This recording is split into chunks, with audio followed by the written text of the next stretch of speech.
Welcome to Manhwa Recaps, spoilers ahead, watch out, and take care. Huge shout out and special thanks to the channel members. The series starts with a boy saying that he's here again, and that it feels a little melancholic.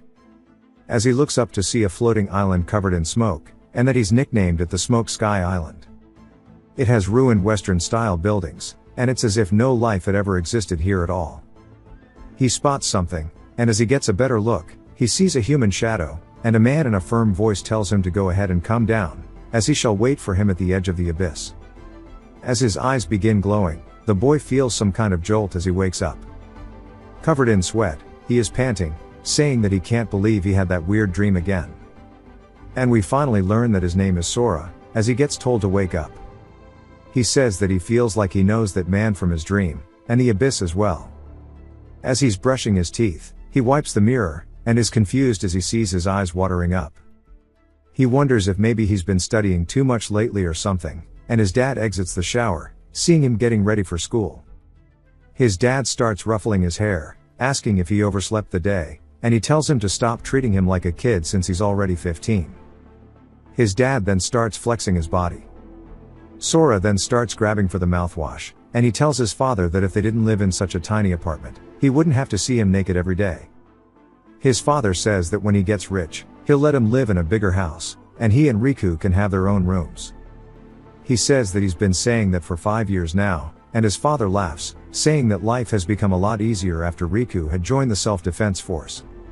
Sora explains that it's been 3 years since his brother has joined the SDF, and the future himself, and then it'll be time for him to say goodbye to this lively life, to his dad who jokes around a lot and is unreliable, and to his mother who comes off as strict but loves them all very much, and that it's comforting to him that they're here. As they go to eat together, the entire apartment building begins shaking violently, and they wonder if it's an earthquake. Sora says that he had always known this peaceful life would come to an end one day, but what he didn't expect was for the way it ended. As we see a giant shadow begin to loom over their apartment building, a tower has formed up from under the ground, piercing straight into the sky, as the tower has now come upon humanity. Sora says that this has to be a joke, and the him at this time did not know just how much the appearance of that tower would change the history of mankind as fighter jets were deployed to check it out. But there was something that he did understand, and that was that this tower was somehow connected to his dreams. He could feel it. We then see them on the phone with his brother Riku, who says that it's alright, and that he'll just have to follow the SDF's instructions, then he can return home soon. His brother says that he promises, but with a very weak voice. The family starts feeling stressed out, and Sora says that night is the night that he lost contact with his brother, and the news said that there would be no problems as long as people stayed home. But it was not long until the news also began to stop broadcasting, as the towers began popping up everywhere around the world. And now the same information is being played over and over on the radio that they need to evacuate to a shelter. And this was the order they were given. As they start packing their belongings, his mother left a note for their brother, telling him where they were going. As they began making their trek there, they saw so many things along the way, and Sora says that it seemed to be hinting at something. Soldiers were constantly passing by in their vehicles, and they all had expressions of pure despair on their faces, and their vehicles were covered in horrible marks. And inside came the disgusting smell of decay. His father asks what's going on in the world, and they finally make it to the temporary evacuation shelter, which is a gymnasium. The shelters were packed with refugees, yet hardly anybody spoke at all. It was as if everybody was just waiting for their deaths. His father tells him to keep moving, but even in this silence, there were people who did make trouble, and they were doing everything they could to let their presence be known. As we see a guy grabbing a kid's hand, telling him to give him back his bread, and the kid says the guy already ate his as he points to it in his pocket. He then knees the kid straight in the gut. As people start ignoring the situation, the guy laughs after taking the kid's food, and he says that he's not full yet, and it's surely okay if he takes the bread. The kid, in a pained voice, says it is, and the guy says that until the situation comes to an end, his bread is his. That it'd only be for a few days, and it's not like he's going to die. The kid begins crying, until Sora's dad puts his hand on the guy's shoulder, asking what he's doing in the situation. The guy tells him to worry about himself instead, and Sora's father tells him to give the kid back his bread already. The dude rears back his fist, telling him to shut the hell up, but Sora's dad instantly comes in with a kick to the guy's head, knocking him down onto the floor.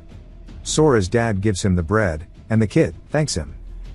The guy then starts to insult him, only for him to get glared at. The guy clicks his tongue, realizing he can't do anything, and walks away saying that he will remember this. Sora then calls out to his father, and his father tells him not to worry, as he'll keep an eye on that guy. Sora says that even in death, he will not forget that man. As he looks afraid, we learn that his name is Eiji Kagawa, and he's a real piece of shit who took pleasure in bullying Sora throughout his school life. He never caught a break. A man then runs into the shelter, saying that this is an emergency message. Everybody must exit the shelter through the back and get into one of the trucks ASAP. The civilians start asking why. The man says this is confidential, but he apologizes because he can't say. They ask if this is really true, and say first people can't leave their homes for 2 days straight, and then they have to evacuate to a place like this, yet they still say nothing at all. The guy starts getting frustrated, asking what he's even paying his taxes for. We then hear weird banging sounds, and the soldier looks terrified. The soldier says that they're here, and everybody needs to quickly run. The guy asks what he means, and Sora takes the initiative, pushing his father and mother towards the exit. He says that he has a really bad feeling about what's going to happen. The soldier starts putting his hands on the door to block it, saying that he can't stop them for longer, so they need to get into the vehicles immediately. The door gets kicked open as we see a group of armored enemies burst into the room, instantly slaughtering the soldier, filling the room with their laughter, deafening the civilian screams. Sora still wonders what the hell is happening. We see Sora lagging behind as the monsters are now further into the room. His parents turn, seeing him right before they get on the truck. And everybody's still running over as fast as they can, boarding into the back of the trailers. Sora tells his parents that it obviously can't carry any more people, and they need to get on first as he helps them both up. His dad grabs onto his arm, not wanting to leave his son behind, but the other people in the truck say it's already full, and if he's just going to mess around, then he needs to get off. Sora realizes that they are about to kick his parents off, so he must do something, and he decides to run away, saying that he'll get on a different truck. The next one he finds is full, and so is the one after that too. Until he finally finds one at the very end, and he sees someone else instantly get into it. He starts to climb up and is struggling as someone sticks their hand out forward. Sora thanks him, and then the dude begins laughing, asking if he's really saying that in this situation. Sora looks scared, and we see it's none other than Eiji saying that he's glad he came here on his own, and Sora wonders why it had to be him of all people. Eiji then throws him off the truck, saying that he should die in his dad's place, calling him a piece of trash. As he starts to fall over onto the ground, he says that it's over. The civilians start trampling over him, and he says that he doesn't want to die yet. He curls up into the fetal position and holds onto his head, and he begs for somebody to please help him. He starts to see the silhouette of someone standing in front of him, and it's the guy from his dream. Sora recognizes him. The guy again with his eye glowing tells him that he's going to be waiting for him at the edge of the abyss. Sora then opens his eyes in an unfamiliar area, wondering if it was all just a dream just now. But better yet, where he is. We see a weapon raised into the air, and it strikes down right in front of his head. His eyes instantly fill with dread as we see a goblin went in for the kill. Sora now running, asking where his parents are and why he's the only person here, saying that he might be in hell, wondering if he's dead. The goblin throws his axe at him, cutting his cheek. Sora sees some debris on the ground, but still is panicking, asking why the monster won't leave him alone, and he realizes that he has no choice but to try to fight. As the goblin starts to run in, Sora makes a mad dash directly towards the rocks.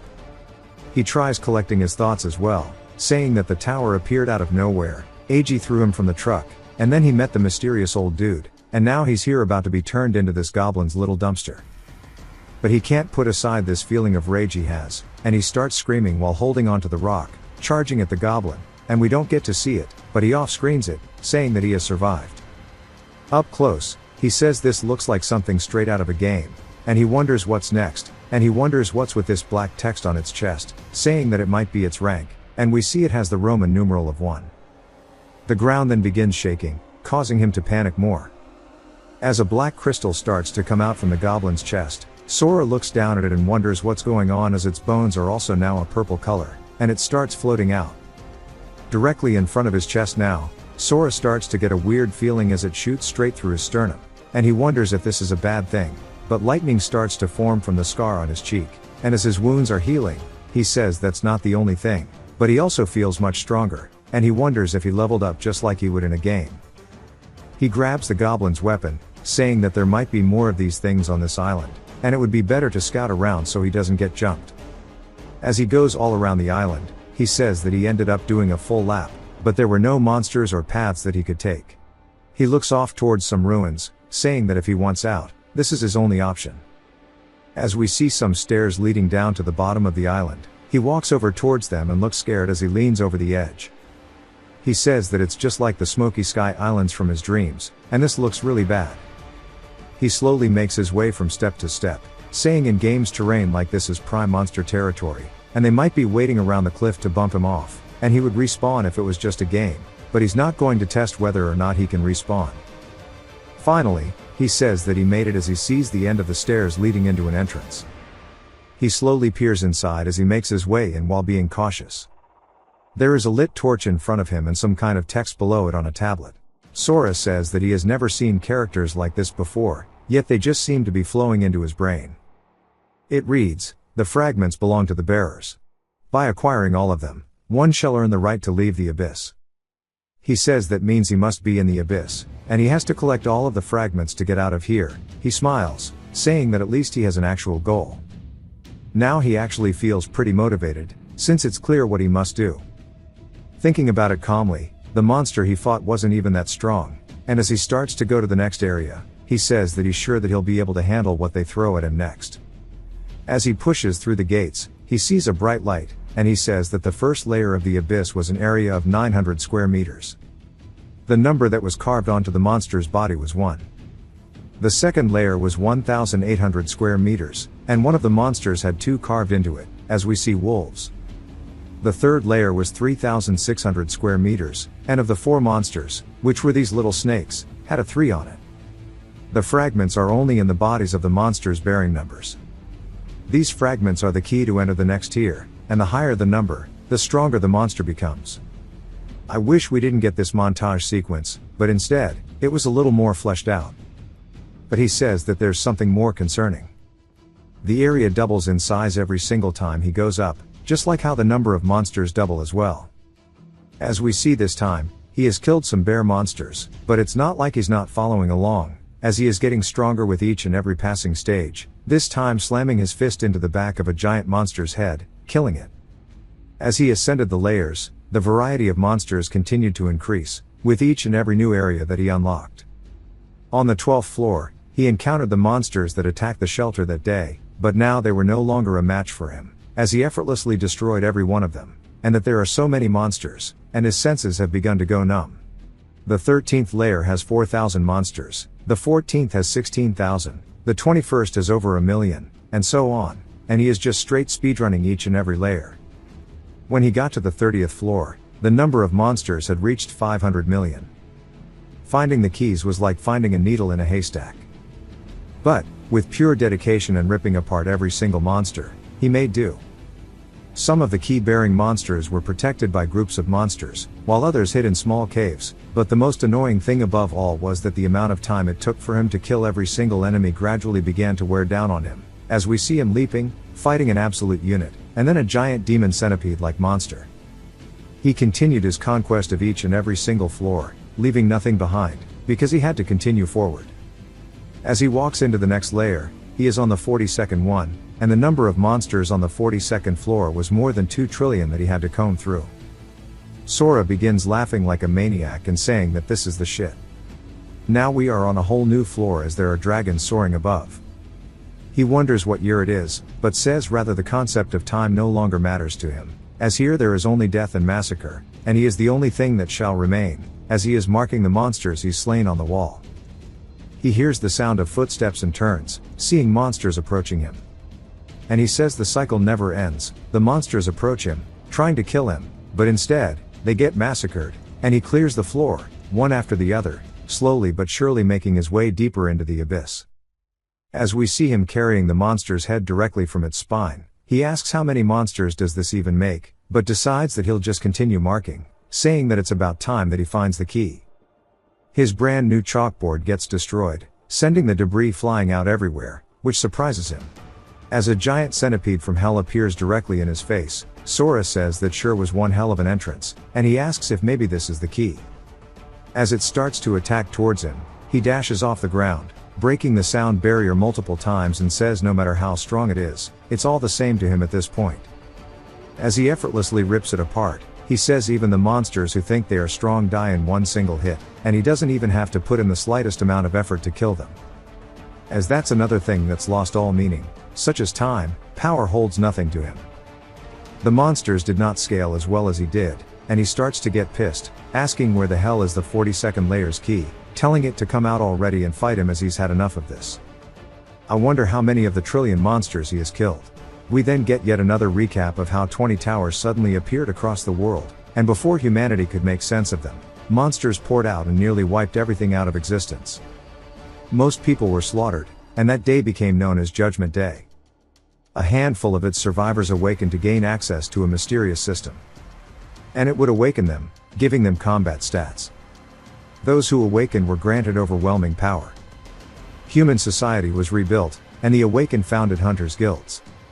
After that, we don't get to see what happens yet, as Sora is chasing after a wolf, telling it to wait because he's trying to see what's on it. He is then surprised as he sees some chains wrapping around the wolf, and he hears somebody saying that he just used an advanced transfer scroll, and they can't let that summon go through. Sora recognizes the speech as human, and sees the wolf floating up into the sky towards a magic circle. Sora wonders if that's an exit, and thinks about it, saying if this is an exit, this is his only way out. He crouches down, and bursts straight up towards where the wolf is flying.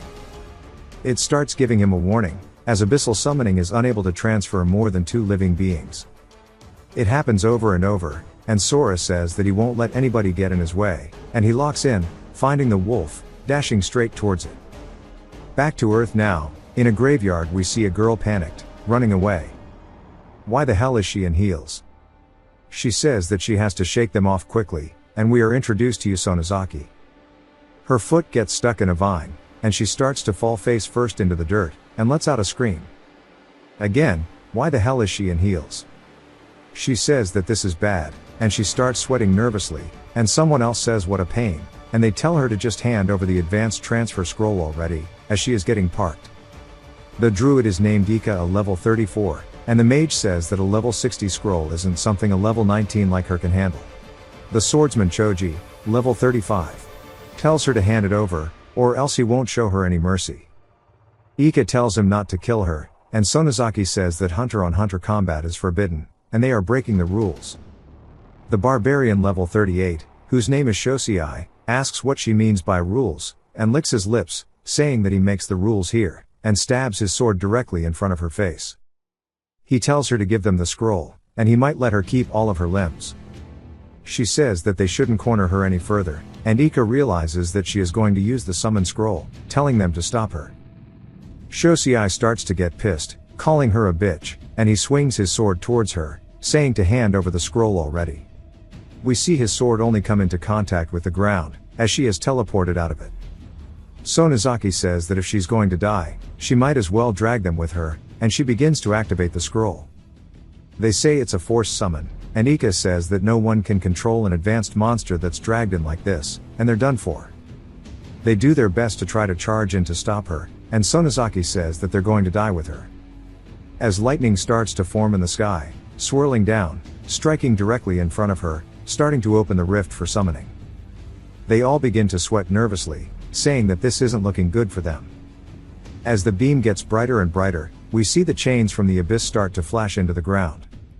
And they say that it finally appeared, as we see it's only a level 3 Cerberus. They start laughing, saying they really were scared of this, and they throw it a bone, calling it cute. Sonozaki wonders why this is all that came out of her summon scroll, only for a hand to burst through it, as Sora appears ripping the monster in half, sending it flying. They start freaking out, saying that he's a humanoid monster, and Sonozaki looks up, scared as well, and Sora says that he finally made it out. He starts screaming with laughter, saying that he can't believe he actually managed to escape that place. He continues laughing as they all watch. Shosei says that just hearing that laughter made his whole body freeze up. Aika as well asks who the hell this is because his pressure is no joke. Sora notices her, then approaches her, moving insanely fast to the point that he leaves his afterimages. He starts to smile while looking down at her, then grabs her shoulders asking if this is Earth. She says of course it is, and he says that he's finally returned. Then he asks if they're all cosplayers or something, and they for some reason charge directly at him, telling him not to underestimate the Tiger's Roar Guild and go to attack him. Shosei and Choji's blades break on mere contact with Sora's back. He turns pissed, and Shosei calls him a monster. Sora stares at him, and the word monster starts echoing in his head as he sees him as an orc. He grabs Shosei by the throat, telling him to show him his number. Shosei asks what he's talking about, and then Sora snaps out of it realizing that he was mistaken and drops him. Shosei starts screaming and even straight pissed his pants. The rest run over, and we figure out that Shosei is their boss. Sora tells them to all get lost, and there was even an extra rogue there. Bro was useless. For some reason he just lets them leave, and Shosei does the typical third-rate line of "I'll remember this." Sonozaki says that his power is incredible, but his scars look awful, and she wonders who he is, saying that he can't be a monster summoned from the abyss by her scroll. Sora asks how many years it's been since the towers appeared. Panicked, she says it's been 5. He asks if this is really Earth and what was the scroll that she used, also why she is dressed weird. She then starts to explain that ever since the towers showed up, a system appeared to humans, now here they are. Sora asks if the world's truly changed this much in the 5 years he spent in the abyss. She tells him that S-City was hit by the 7th large invasion, and she fled from there. Sora says that's where he was born, and asks what the state is of the city now. She says it's been completely destroyed, but strong people have been sent there, so they should be able to slay the monsters. Sora asks how he gets there from where they are now, and she points in the direction, and he immediately leaves. She can't believe he's going alone. She says that he sure is a mysterious man, and she needs to tell her sister I bet she is one of the top guild masters. It then jumps to elsewhere with the third-rate villain gang, and something lands directly in front of them, shattering the ground. They ask who he is, and they say that they can sense his presence on them all, and that they will only give him 3 seconds, and they need to know where he is. They all start to feel terrified, but for some reason Shosei he asks if he's kidding, bro has no brain. They then get ripped apart in a second, and it jumps to their guild's headquarters. A woman says that there are no signs of life from the party of 4, and the whereabouts of Sonozaki and the scroll are unknown. A man calls her trash and breaks his wine glass. He says that he can't believe that the men she recommended can't beat one level 19 summoner, and that the signals all went out at the same time. He says he can't believe they were all killed in one hit as well, and he is level 118. His name is Rick Mukai. He tells someone else to go find out who did it, and to capture Sonozaki and make her explain herself. They say yes sir, and Mukai says that he'll kill anyone who lays his hand on his men. He then spots Sora leaping up past his window. He says that the smell of blood is incredible, asking who that was, and that he's heading towards a fallen zone. He says that this invasion is on a whole other scale, and there's no doubt that there are big forces in play, and that the tower that had been sleeping for 5 years is finally making its move. He then orders that all of his search parties need to fall back as this is an emergency. Sora continues heading towards the city until he finally reaches it, seeing it in ruin. He says in the 5 years he was stuck in the abyss, this place has turned into hell, but in the abyss, he who was weak and struggled with a goblin at first, slowly but surely, with each and every floor, progressively got stronger, and with his senses numbed, he nearly became a beast himself as he ate the monsters he killed. But the thought of his family kept him going. The monsters he once feared are now small fries, and he hopes that his family are safe at the very least. He says that S-City used to buzz with life, and now it's a wasteland.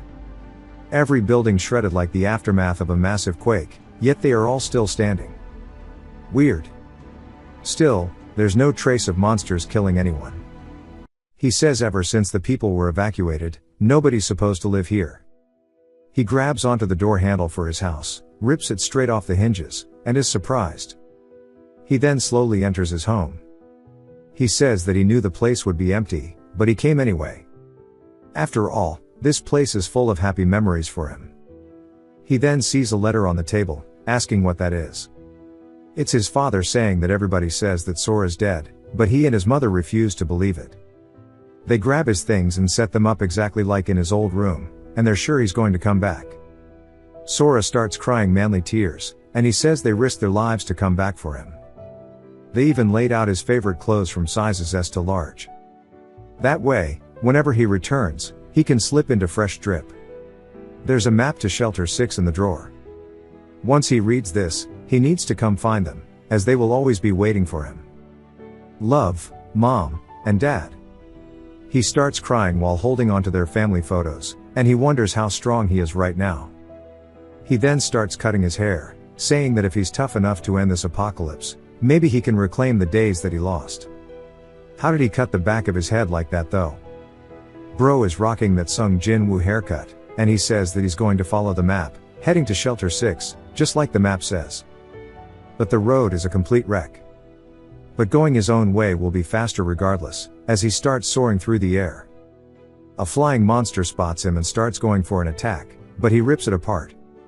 He then continues bouncing from monster to monster, clearing out the skies as he continues forward. Some nearby people ask what that sound was, and the other guy says he's just drunk, and that the man's guard duty is boring. They then sense something fly past them, and they ask what that was.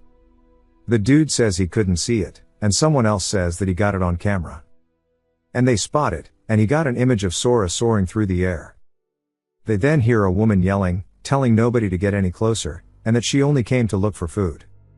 As she starts to get surrounded, they say that it's been a while since they've seen a woman, and the dude begins drooling, saying that they're good guys, and they'll take very good care of her.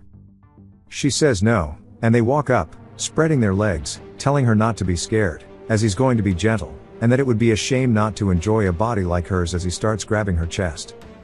Sora says some things never changed, and calls them trash. They ask who's there, saying that he's not going to get off easy if he butts in, and he tells his men to get them as they start charging towards Sora. Sora starts to release sheer wind pressure. He immediately goes in, slapping the hell out of one of them, and bro is probably dead. As the other guy comes in with his sword, Sora dodges beside it with the minimal required movement, grabbing onto his arm. He then knees the dude straight in the face. Mr. Molester asks who he is, saying that he's part of the Tigers War Guild. Of course, he is. Sora then says his name, and it's Eiji.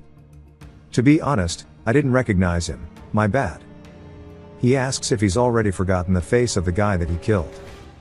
He says there's no way, and recognizes him, and starts to crawl away, saying that's impossible. As Sora begins releasing hell of pressure, Eiji asks how he's alive, telling him to stay back. Sora laughs, and grabs him by the throat, saying that's right. He crawled his way up from the pits of hell, all because of him, and now it's his turn to go there, as he starts digging his fingers into his throat. Sora says that he's going to tear off every shred of dignity he has, and this is his power now. He hears multiple voices in his head, saying that they need to kill him, and that since he's the strongest, he should bend everything to his will. Sora says that all Eiji has ever done is torment him in the past. All he felt was humiliation and helplessness, and today he's going to give it all back. He remembers when he asked Eiji why he bullied him, and he says that it's because crushing him feels so damn good. Sora then snaps out of his rage, dropping him. Eiji begins coughing while grabbing onto his throat, and Sora says that he can't become the same as him. But if he leaves him be, he knows how bad that would be. Because he almost raped that woman, and more people would die if he leaves him alive. He says that he tried to kill him and failed, so he won't kill him, but he can't just let him walk away. Eiji asks what he's planning on doing. Sora says that for the 2 years he made his life at school a living hell, he'll give him one punch. For him constantly terrorizing the weak, that'll be another. For him trying to kill him by pushing him off the truck, that will be 2. If he takes 4 blows from him, they'll call it even. Eiji apologizes, saying that it's all his fault, and if he punches him the way he is now, he'll probably die from the first hit. Sora picks him up, telling him not to worry, and starts to rear back his fist, and hits him straight in the face, saying that he'll go easy on him. He then goes for the second punch, and we see his 2 boys are standing up now. Blood is splattered across the ground, as Sora hits him once more for the third punch, and then tells him to stand up as it's time for the last. AG begs for him to just kill him already, as we see his eyes are all busted up.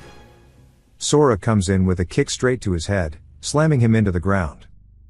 Bro's eyes actually exploded out of his head. Sora says that he did a little more than that, as he amputated all 4 of his limbs and made him completely blind, and this is about right. He tells his friends to take him to the hospital, and that they should never show their faces in front of him again as he leaps off. He says the cleanup is done, as it's time for him to get moving, and he wants to continue heading to Shelter 6. Elsewhere at the S-City buffer zone, we see some guards saying that they'll be on wall watch duty. And they are talking about how, at least out here, they don't have to actually fight monsters. Someone else tells them to stop being a wimp, and if monsters show up, they need to not freak out and fall off. They need to stay sharp, because there's no telling when one will appear. We introduce the first lieutenant named Tanji, and he is a level 31 commander. One of the privates named Shoki says that this is the buffer zone, and monsters barely show up here, flag spotted. And he is a level 22 warrior. He says that they'll be fine as long as they stay alert, only for him to die in the legit next panel. They say that a monster has appeared. It is called the Child of Kraken, and it is a level 45 shell type monster. They start to get into formation, firing towards its shells, but the bullets deflect off. The monster gets pissed, and they realize that the weapons aren't working because of the high level difference. They ready themselves for its attack, and Tanji tells them that they all need to spread out. The first guy gets cut in half by just the first swing. His boy sees his friend flying through the air and gets pissed, and starts cursing at the monster, holding onto explosives. He runs in, saying that he's going to take it down. As they give him some covering fire, making the monster turn, he's now right under it with the explosive. It raises its tentacles into the air, going to slam down, but it stops to shy of their faces, and they wonder what's going on. As the monster starts to look scared, they wonder what's going on, and Tanji asks if it's really scared or if there's something else going on. The monster then completely starts to cover up its eye, and goes into a complete defensive stance. The guy says that he doesn't know what it's scared of, but this is his chance to avenge his friends. As he throws the explosive directly towards the monster, he yells, telling it to die, as it explodes, causing it to start to get engulfed by the flames. They wonder if they killed it, only for it to have done minimal damage. The monster then glares directly at them as the flames barely lasted for a few seconds, and they can't believe that it's pretty much unscathed. As it goes to attack and kill the man, Sora lands, crushing it under the weight of his landing, saving the soldier. The soldier is confused, and Tanji asks if this is the reason it was scared, and if it was all because of this man. Tanji says that he killed a monster that survived an explosion with a single hit. And that there aren't many with that kind of S-rank destructive power, but he's never seen him before. So he needs to find out who he is no matter what. He begins to use his special skill called Inspect, which allows him to view detailed information about the target. The closer he is in level, the more he can see. And we see Tanji is surprised, saying, "No way," as all it says instead is that he needs to show his respect in the system alert. Tanji's surprised, and he's thirsty to get dizzy as he falls over. The soldiers then catch him, asking what's going on, and they call for a medic. Sora turns confused, saying that there's something he wants to ask. The soldier asks what it is, and Sora asks how far evacuation shelter 6 is from here. The man says that it's 50 kilometers to the north, but he has to go through Area X to get there. Sora asks what Area X is, and the soldier tells him that it's where they're holding back the monster rush. The monsters are being concentrated there to minimize damages from fighting, and there are a lot of hunters there fighting the monsters. The soldiers then start saying that there are a lot of rare drops. And when Sora turns, he wonders if you get drops when you defeat monsters in the real world, saying that it truly is like a game. He asks how strong this monster was to them, and they say that a level 45 is quite a tough opponent. Sora asks if this is really enough to cause difficulties, asking how many monsters above level 45 are there in the monster rush.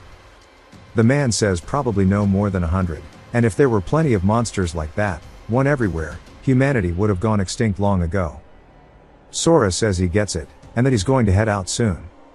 The man starts to freeze up and calls out to him, saying that this might be an unreasonable request, but he please wants him to head to Area X, because if there is a strong hunter like himself, many people can be saved. Sora asks that the shortest route to Shelter 6 is through Area X, and the man says yes. Sora says in that case, he'll do it. While he goes through Area X, he'll defeat any monsters unfortunate enough to come across him. It jumps to some time later as we see a tent, and Tanji is laying down, starting to wake up. The soldiers are glad that he's responsive, and Tanji asks how long he was out for. The man says it was about 10 minutes, and that the recovery items dropped by the monsters worked immediately. Tanji asks about the man that saved them earlier, as the soldier informs him that he went to the north. Tanji, still trying to wake up fully as he has a headache, then realizes what he just said. The soldier tells him that he is returning to Evacuation Shelter 6. Tanji asks if this means he is going to go through Area X. The soldier says it looked like he didn't care about it at all as he went without hesitation. Tanji says they need to contact the Central Command Center immediately. The soldier asks if he's sure. Tanji looks down at his watch, saying that there's about 10 minutes until the scheduled time, and he should be able to make it. A man then enters, saying that he sent a message with the emergency radio. The man then comes back, saying that he sent the message with the emergency radio, but he wonders why the Central Command Center. Tanji says that this operation is different from the other ones. This information is highly classified, which is why they weren't informed. And Area X serves as the base for this operation. It's not part of the region where they're holding back monsters. Rather, it's a bombing zone. As we see Command Center, bro, that guy's got a gut. A woman says that an emergency call has come in from Area B-22. The Central Commander tells her to put them through, and we are introduced to Renji Kumagaya, who is a level 58 flame mage. The woman says, "Yes sir," and starts typing away at her keyboard. Tanji then reports in, saying that he needs to alert him of this. Just now, a mysterious hunter has left for the bombing zone, and he does not know about the operation.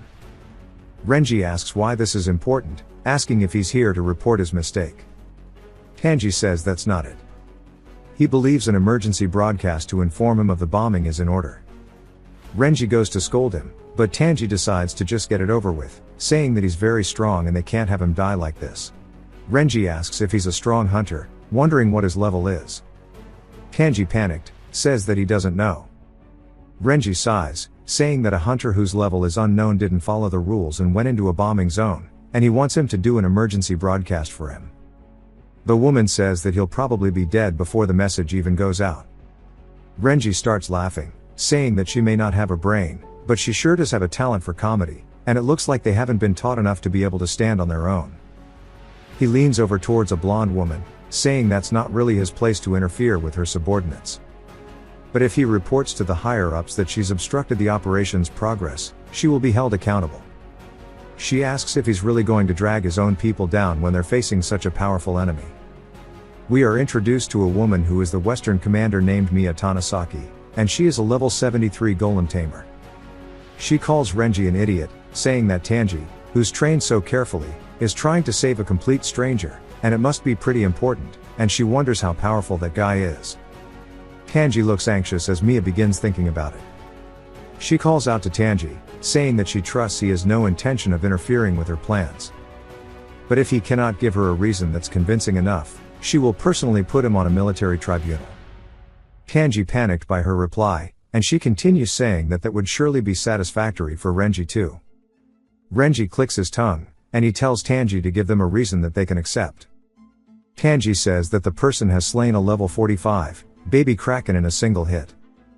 Mia is surprised, saying that he's even more powerful than an A-rank hunter, asking if he could be an S-rank hunter from the military.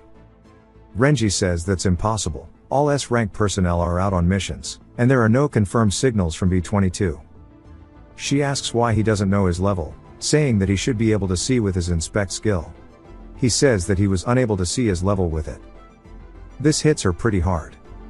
He says embarrassingly after he used his skill on him, he lost consciousness because of an information overload, which means that he's at least over level 100. Renji starts to look a bit more serious, and he thinks about the situation. He anxiously taps his finger, saying that this kind of strength is rare, but that's not a reason to stop the operation. The Eastern commander named Nobuo Yuasa says that they cannot abandon their military responsibilities for such uncertain reasons. He is a level 44 rock mage, forgot to say it earlier. Nobuo continues saying that thousands of troops from 4 different corps are involved in this operation, and there's enough troops to completely surround the bombing and buffer zone. The original plan was after the bombing for the scattered monsters to be taken out by the soldiers stationed in the garrison zone, but if an emergency broadcast is made, the monsters will react to that sound and rush all into one place. If that were to happen, the area would fall in an instant, and tens of thousands of soldiers would lose their lives, and saving one in exchange for that makes no sense. Even if he were an S-rank hunter, it would be a risk they could not take, and he's sorry. Kanji just looks mortified because it's all technically his fault. While Mia is sitting there thinking about something, she says that if that's how it is, she has to reject his request. It cannot waste the efforts of so many people for the sake of one man, and that the decision is final as they hang up the call. He looks down at his phone, double-checks it, and is completely shell-shocked.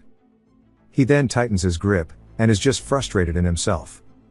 His men tell him that he did what he could have, and he lets out a big sigh, saying that what matters is the bigger picture. The soldier looks down, spotting his keys, and takes them off of his waist. Tanji asks what he's doing. As the man runs to the car, Tanji tells him to get back before the bombs start. The man says that there's still 6 minutes, and he has time. Turns out that this guy is Shoki. I honestly thought that he was the one who died earlier. But turns out he's a Chad as he starts whipping the car away, driving at full speed directly towards Sora. Tanji's other men ask if they should bring him back, and he says that it's fine, as he's made his decision, and he's sure he knows what he's getting himself into. Shoki says that he has to make this in time, and we see him looking anxious. What he did not know at the time was that the man he was trying to save would become the hope for all of mankind. But we knew this because he's our main character. Shoki says that he's lost his trail and he wonders where he went. And he's headed on the fastest path there. If he still can't find him, that means he's moving faster than his vehicle. He's almost at Area X, and if he blasts the loudspeaker, he should be able to hear him, but doing that will tip off the monsters as well. He now has barely over 2 minutes. He decides to go forward as he reaches towards the speaker. He takes a deep breath and hesitates as he continues driving forward. He tells himself that he's a disgrace to the army, and then resolves himself to finally do it. He yells, telling Sora that he is the soldier who he helped earlier, and that this area is about to be bombed, so he needs to evacuate immediately, and he starts repeating this over and over. Sora hears this, and as we see him, we see that he's just finished a fight. He says that explains why there are not many hunters around. And he looks down at his hands, saying that the monsters themselves aren't much of a threat either, but he doesn't know if he can survive the blast heat, and he should avoid pointless risk. And that soldier risked his life to come all this way just to warn him about the bombing. He can't let him die here. Shoki wonders if he reached him or not, and with 30 seconds left for the bomb, we see dragons flying overhead. They land directly in front of Shoki, and he says that he really did attract them to him, and that he needs to get away immediately. He starts flooring the gas, but realizes that Sora is still out there. A monster's corpse then lands directly in front of his car, stopping him from leaving, and Sora taps on the window. He rolls it down, and Shoki is just glad that he's alive. Sora asks what he means about the area being bombed, and Shoki looks down at his timer, and it is now time for the operation to begin. He yells, saying that they're out of time, as we see jets fly by, dropping missiles. The entire area starts to get bombarded, and we see a monster with some kind of shield blocking the bombs. Shoki is just screaming as the debris starts flying directly towards them. Sora stomps on the ground, causing it to break upwards towards him, and he deflects the debris with an earth wall he created through pure strength. Back to the command central. The woman from earlier calls out to Renji, saying that the bombing has now been completed. He says that they need to use the drones to assess how many monsters they've taken down, and where the survivors are headed. She says that the drones aren't detecting any signs of life. He's surprised, asking where the monsters that escaped have gone to, and she says that the monsters are all still inside the bombing zone, and the ones at the center of it are completely unscathed. Renji is surprised, saying that they can't be. Even Mia is surprised. She asks about the drone feed. The girl starts pulling it up, and as it starts to appear on their screen, we see a drone that looking at the monster from earlier, who has a shield. And they say that this is how the monsters made it. What they spot by them is actually a person who also seems as if they might be from the abyss as well. The person then heads straight towards the drone and shatters it. And it's not just him, as other monsters are also starting to destroy every one of the drones, one after the other. We see one squeezing it out of the air. The lady says they've lost all communication with them, and Mia says they said this wave of attacks would be different. But she wonders what just happened, because they definitely knew they were scouting the area with drones. Nobuo is also panicked and says that they need to evacuate every soldier from the garrison area. Mia agrees, saying that they need to fully retreat and hold the walls, but the woman says they're not heading for the walls at all. And everybody is just even more confused, asking where they are going then. She says they are going to Area B-22. And Mia says that's where the mysterious hunter went, so they need to send all of their remaining drones to B-22 now, and they need to find out what stopped the monster's advance. We see Shoki get out of the car, saying that the bombing is over. He can't believe he's alive. He starts laughing at the fact that he survived. Sora says it's too early for him to celebrate. If he's alive, that means the monsters are as well, and they're going to be headed this way. He then glances over, telling him to get down. He helps him dodge something that flies overhead. We see it's actually the drone. And Shoki wonders if the monsters attacked it, as this had never happened before. Sora tells him to save his astonishment for later, as they are now completely swarmed by the monsters. Sora says they are going to make a run for it. Surely he could just kill all of them. I wonder what he's planning. Shoki looks absolutely terrified as that giant monster with the man on his shoulder is level 90. And that there are a lot of high-level monsters all around. He says these are the highest level group in this rush, and their leader is a high level. Yet there's not even a single scratch from the bomb, so it's over for them. And that they're all gonna die here. Sora says they are both unharmed, from the bomb as well. But that's not gonna stop him from just beating them to death. He leaps forward saying that he should go hide in the jeep. As he starts killing the monsters rapidly, one after the other heading straight towards the boss. The boss then starts to swing its weapon towards Sora, which is a giant mace that he catches with one hand. He looks unimpressed, but the boss is just surprised. As its weapon gets pulled straight out and Sora throws it on the ground. He then leaps up into the air and flies straight in towards the boss, rearing back his fist, coming in with a heavy-ass punch, hitting it straight in the head, blowing it clean off. As he is now standing on the shoulder opposite of the man, he looks over towards him. As he and the man stare at one another, Sora says that he could not sense his presence at all. The dude says that he has finally done it. We see that he has these weird tentacles reaching out from his body that start to heal the monster. The man says that he has found him and calls him the seed of the abyss. As the monster's head is now regenerated, he is smiling at him. The man tells him that he is a thief and he should give him back what is his. Sora asks what he is talking about. The man says that for the crime of taking another's power, there is only one way for him to repay, and that is for him to repay with his life. As he starts to summon a bunch of daggers from the shadows, they fly in towards Sora, but they can't even pierce him, and he grabs one to inspect it. He asks if this is really all he has, and if that's the case, he won't be able to kill him. The boss then starts to smack him, and a drone is overhead watching all of this. The robed man then senses it and looks up at it, asking if Odin's raven is watching him, but says that it's an imitation made by the humans. I did have a suspicion that the old man was Odin, guess this must mean it's true. Sora tells the man that if he really wishes to kill him, he needs to come at him more seriously and stabs forward directly towards where the man was standing, but it hits nothing but the boss instead. As the man is completely vanished, Sora is surprised that he disappeared, and the guy says that it sure is disgusting to be watched by vile humans, and that these low-level creations should know their place because they are making him sick. As he extends his hand out forward, some monsters immediately start to tear apart the drones. The man then orders the rest to take out every observer they can. In a nearby apartment complex, a man says that his drone has been destroyed, but he managed to complete his mission. The reason the monsters changed course is because of this guy, and he's the hunter who faced the rush alone, and he needs to go inform the commander about him. He hears very loud sounds coming from the hallway as a monster bursts straight through the wall, extending its tentacles out towards him. We then hear the man screaming from far away, and the robed man laughs, saying that his servants should kill all of them. Sora looks at the man and recalls Shoki saying that if there's a strong hunter like him, many people could be saved, and how he came all this way to rescue him when he never had a reason to. Something in the car has been stalled and he can't get the engine to run. Sora grits his teeth, saying that to hunt an enemy, he has to start with their leader, and he leaps down directly towards the robed man, saying that if he wants to save as many people as possible, he has to clear out his enemies as quickly as he can. The boss then realizes this is a chance to attack, as he raises his arm and swings down. Sora dodges it, saying that by fusing with the man, the large monster's attack power has increased significantly. He then notices the man coming out from the shadows, and says that he sure is persistent.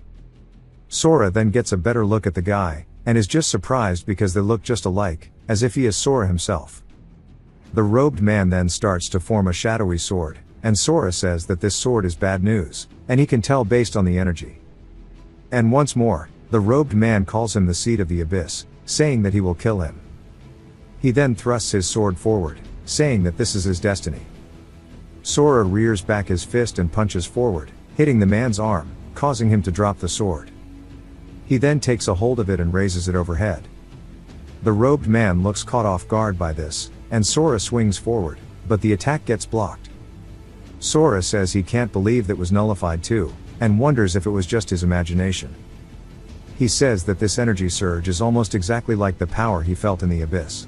The man asked if sealing somebody else's weapon is all that he is capable of, and grits his teeth looking frustrated. The man then swings his hand, and the weapon disappears from Sora's hands. He says that this is the power of the abyss, and it looks like there are still a lot of uses for it that he has yet to discover. And that this fight sure is going to drag on, and first things first, he needs to get that soldier somewhere safe. He asks Shoki if he's okay with heights. He says yes. And then the car begins to get lifted up into the air as Sora tells him they're about to get flying. The robed man calls him a fool, saying that he shouldn't take the power of the abyss lightly, and that the strong don't exist to protect the weak. They only exist to become the strongest, as he starts to form a giant spherical thing in the sky above. He yells, telling Sora to die alongside that weak human. And Sora says the attack sure is fast, and even if he runs, it'll catch up to him. In that case, he'll just fight it straight on. As he leaps off the ground towards it, he starts to bring his fist in and swings forward, hitting through it. He wonders if it worked, saying that there was no actual impact, and he spots a smaller, more pure orb and says that that must be the real body. He then hears Shoki screaming and realizes what has happened as the car is starting to get manhandled by the power. Sora tells him to get out of the car, and Shoki tells the power not to come any closer. The robed man tells him not to be afraid, calling him a pitiful lamb, and Sora watches as the car gets pierced entirely by the power.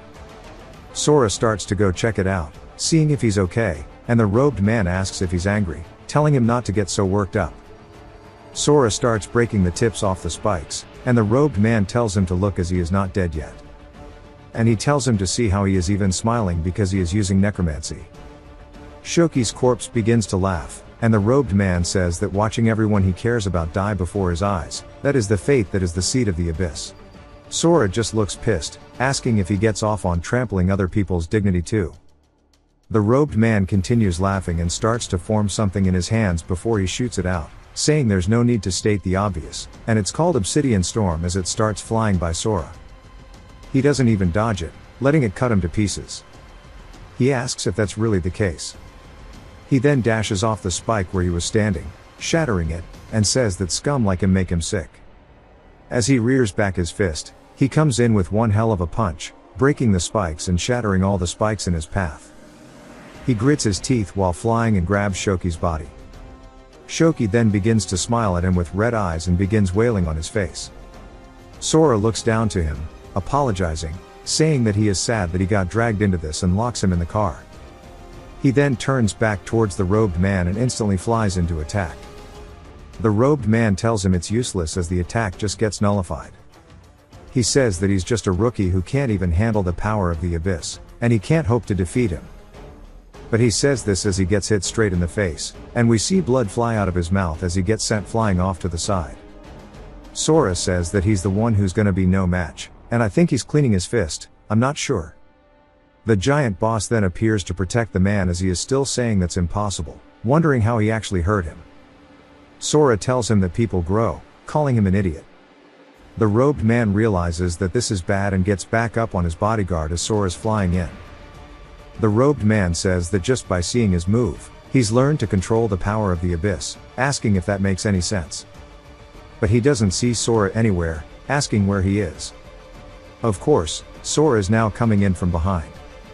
The man turns, spots him in time, and leaps off the boss's shoulder, creating some distance between the two of them, saying that he's tougher than he thought. Sora says that he might escape from him, but he wants to see the boss escape this, as he swings his arm down, cutting it in half. As the attack even shatters the building behind him, the boss begins to heal itself using the powers from the abyss. Sora says that he recognizes this technique now and that he's going to aim for the real body's core. As he starts to grab onto the abyss aura with his bare hands, he begins to pull it apart, telling it to get crushed. The boss says there's no way, as its core begins to get damaged, and Sora descends from the air. The sun then begins to shine in brightly, and we see it starting to get burned into bits, slowly but surely disintegrating into the air as the boss has now been defeated. Sora then glares towards the robed man saying that he is next.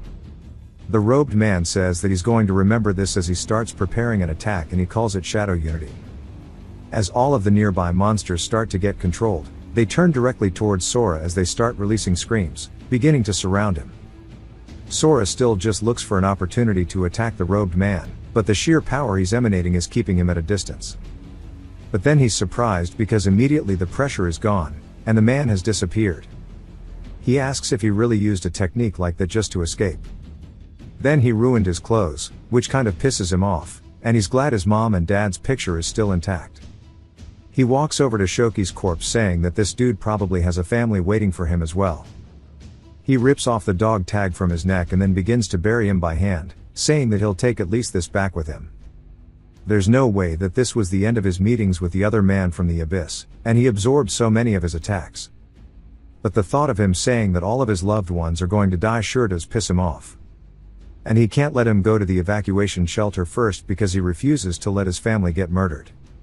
He starts dashing off saying that he needs to get there as soon as possible, and he's so fast that the sound barrier gets broken. But one of the drones is still intact, laying on the ground. It then starts to hover into the air, and Mia tells everybody that they need to investigate the area carefully and make sure they don't miss a single thing. As they start exploring the ruins, one of her men says that the monsters. But she cuts him off as she already knows because she can see it in front of her that all of the monsters have been defeated already. She tells them to check the drone data and report any and all information. She says there are clear signs of a battle and that the strong hunter that Tanji mentioned not only survived the bombing but also wiped out the entire monster rush. One of her men yells, telling her to check this out, as the SD card on the drone is still in good condition and that they can visualize the data. She walks over, looking at the tablet, saying that she can't wait to see what's on it. She sees Shoki and Sora, saying that must be the hunter that was mentioned before. The soldiers continue exploring the area until one of them enters where the boss died, as we see the building that was split, and he sees the drops. One is a special energy potion that permanently increases the user's magic power. There is also an A-rank weapon and a cube that is unable to be identified. One of the other soldiers asks what he found, and he immediately covers up, saying that it's nothing. They tell him not to lie to them as he leaps down. He asks if this was dropped by the rush boss, as they look like rare items. And taking what he obtained by the unit for himself is a crime, saying that surely he knows what he has to do. The guy looks down at the items, asking how they are meant to divide it. The guy says the only thing he wants is the cube. The dude says no way, a box like this is bound to have a legendary item. The guy grabs his shoulders, telling him not to get the wrong idea as he has no choice. He takes the box as the man walks away laughing, saying he has finally obtained a golem relic. It jumps to evacuation, shelter 6, as Sora lands on a nearby rooftop saying that he's finally here. He sees guards still on duty, saying that it looks like they have yet to be attacked, as there are people all around. As Sora walks through, some of them look confused by something, as we see Sora walking through, getting everybody's attention, as they can't help but stare. Sora says that he doesn't feel the robed man's presence anywhere near, rather he doesn't feel the presence of anyone strong at all, but if no strong person is here, it'll be destroyed sooner or later. He stands before a man wearing a blindfold and wonders if he is blind. The dude says he has really dense blood, and he must have come from outside. Sora says that's right. The dude laughs, saying that's a relief then, and that he should rest assured, for he means no ill will. He only wishes to buy information about the outside world from him, and it would mean a lot if he possessed the information he desires. Sora wonders if this is the currency they use around here, saying that if it's something he knows, he'll do it. The dude says that he's glad to hear that, and Sora says before that, he wants to ask something. He wonders why a monk is calling him His Excellency, meaning he must be fake. The dude laughs, saying that he's seen right through him, and the outfit is just a hobby of his. Sora asks if this means he's not actually blind, and the dude laughs, and Sora says this dude is troublesome. The dude says that he recently contracted an eye disease and starts to take off the blindfold. Sora says that he can tell even with his eyes covered that that's a terrifying light, and he must have some reason for concealing his power, and it looks like there's a wolf in sheep's clothing hiding in the shelter. He asks what he would like to know. The monk says that it's finally his turn to ask, and he'd like to know what's happening outside. Sora says they've gathered armed soldiers at the walls, and they must be gearing up for battle. He's sure the general public didn't notice this, but he heard explosions, asking if he knows what happened. Sora thinks about it, saying that he's not honestly too sure. He was on an errand outside when he heard a blast from the southwest, and he was so freaked out he dropped his letter and had to use his shirt as a map. The dude asks if that's really so and plays along with him, saying that he's also hiding his power. He thanks him, saying that he's been a huge help. Sora tells him not to mention it, and he can't believe the dude's heading in such a vague direction all by himself. He wonders how many fighters of his caliber are here because he doesn't really want to make a scene. Besides, they're letting someone as suspicious as himself wander freely, and maybe humanity's guard is down because they're all facing the same enemy. He heads to a department store, and they tell him to come again later. He says that he bought some new drip with the clothes that the monk gave him, and now it's time for him to finally find his parents, as he begins looking around. He says he should do it the old-fashioned way, and he taps on a girl's shoulder, asking if she recognizes the couple in this photo. She looks surprised and immediately walks away, panicking, saying that she doesn't know them. He says her reaction was like she saw a ghost, and he wonders if everyone here is on edge. He sees some dude barking at people in the street and says that he'll ask him. The guy calls out to Sora, though, and Sora asks if he has a problem and glares at him. The dude says that it seems like he's not from around here, and he can't believe he's hitting on people with a picture in the middle of the night, asking what era he thinks he's in. Sora holds up the photo, asking the man if he knows who they are. The dude says that he can't believe he's hitting on him too and then asks why he has a photo of them. Sora asks if he knows who these people are, and the dude asks what's his relationship to them. Sora informs him that they are his parents. The guy looks at Sora and then back at the picture of him as a kid, asking if that's really the same person and if he's here to make fun of him. A car then starts to hit the gas, swerving directly towards them, and the driver looks panicked. The truck collides with Sora, but of course, it doesn't even make him budge. The guy just turns surprised, as Sora is completely unscathed. He tells the dude to repeat what he just said. Panicked, the guy says that he must be really wanting to meet his parents and tells him that if he goes straight down the road, he'll find their home. Sora thanks him and starts heading down the street. The dude tells him to take care and waves him off and then runs away, saying this is bad, as he needs to gather everybody.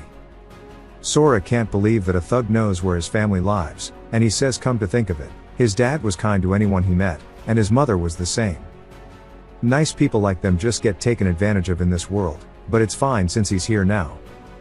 He makes his way to the end of the road, saying this must be the place, but it's really grand, and he wonders if they really live here. He says with so many people gone, there must be tons of empty houses. He knocks on the door and hears his father's voice asking if they're done with work for the day. His dad then opens the door, welcoming them home, and sees Sora, but Sora is just confused because he sees his father in a butler outfit asking him who the hell he is. Sora says it's him, and his dad is just confused, until Sora tells him his name, and his dad starts to look like he doesn't believe it. We see them both sitting at a table together, and his mother enters, apologizing for keeping them waiting for so long. She asks if they've still not said a word to each other, and his father says that he can hardly believe it because he's a completely different person from the Sora they used to know, and at a time like this, there's only one thing to do. Sora looks nervous, asking what it is, and his father says that it's an exchange of secrets between a father and his son. He doesn't want to expose himself to his wife, but if he can't give him answers, He won't walk away unscathed, and if he says anything even slightly suspicious, then he should be dealt with, as he looks up towards the ceiling. We see a man saying he understands. Sora also notices the henchman, saying that he's still very wary, but with security this tight, he can relax. His father asks if he's up for it, and Sora says the henchman should take care because he's about to hear things he shouldn't. Sora says every weekend, he'd take cooking classes with the homemaker support group. His father is surprised, asking how he knows this. The henchman can't believe that he would do such a thing. Sora says on top of that, he'd sneak off every week to the ballet classes. The henchman also can't picture that either. Sora's father begins glaring at the henchman. The henchman realizes that he is in a bad spot. The room gets awkward, and his father says that may be true, but he doesn't have to be his son to figure that out. Sora says that he can tell him something about their family. His father asks if he really knows, and Sora says of course, telling him not to say that he didn't warn him. His father, sweating bullets, tells him to go ahead, and he points toward the sword, saying that they are just replicas. The henchman wonders what he means, and his father tells him not to be ridiculous, asking if he even has proof. Sora says of course, as he walks over, saying that the hilt has his brother's bite marks on it. The henchman thought that it was from when the family head had his hands bound and he bit down on the blade and killed 38 people. Sora starts to unsheath it, and the henchman says that he talks big, but his real goal is to catch the family head off guard and finish him. Sora starts to put the edge of the blade to his palm and starts making it collapse, saying that it retracts too. His father calls him an idiot and gives him a big hug, saying that he thought that he was dead. Then he starts crying, saying that he can't believe that his son has finally returned, and if only he had known what they've been through.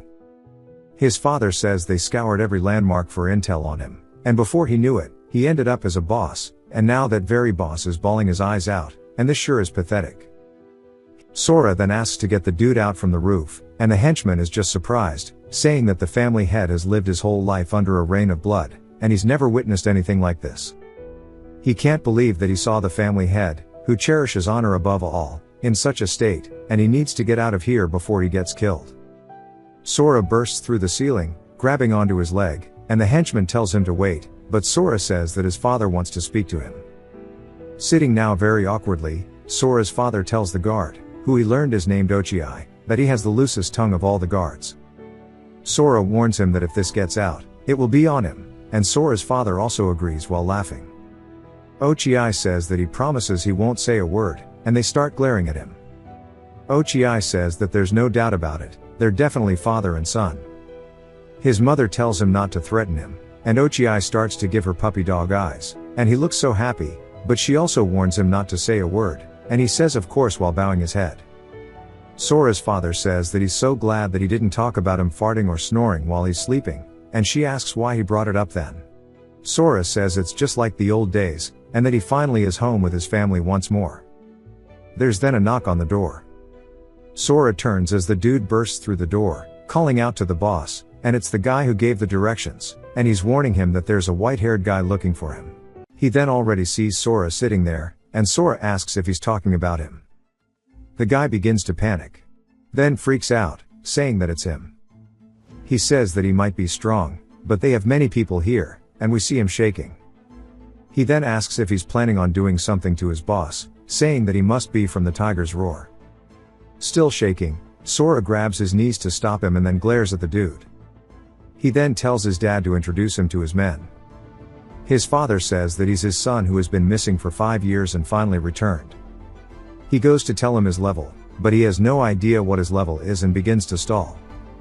Sora tells him that he doesn't actually have the system.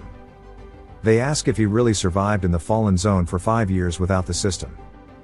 Broccoli Head says that if he doesn't have the system, then that means no matter how hard he trains, he can't get past level 10. Some of the men say that he kept calling him strong, but he's just a beginner without the system.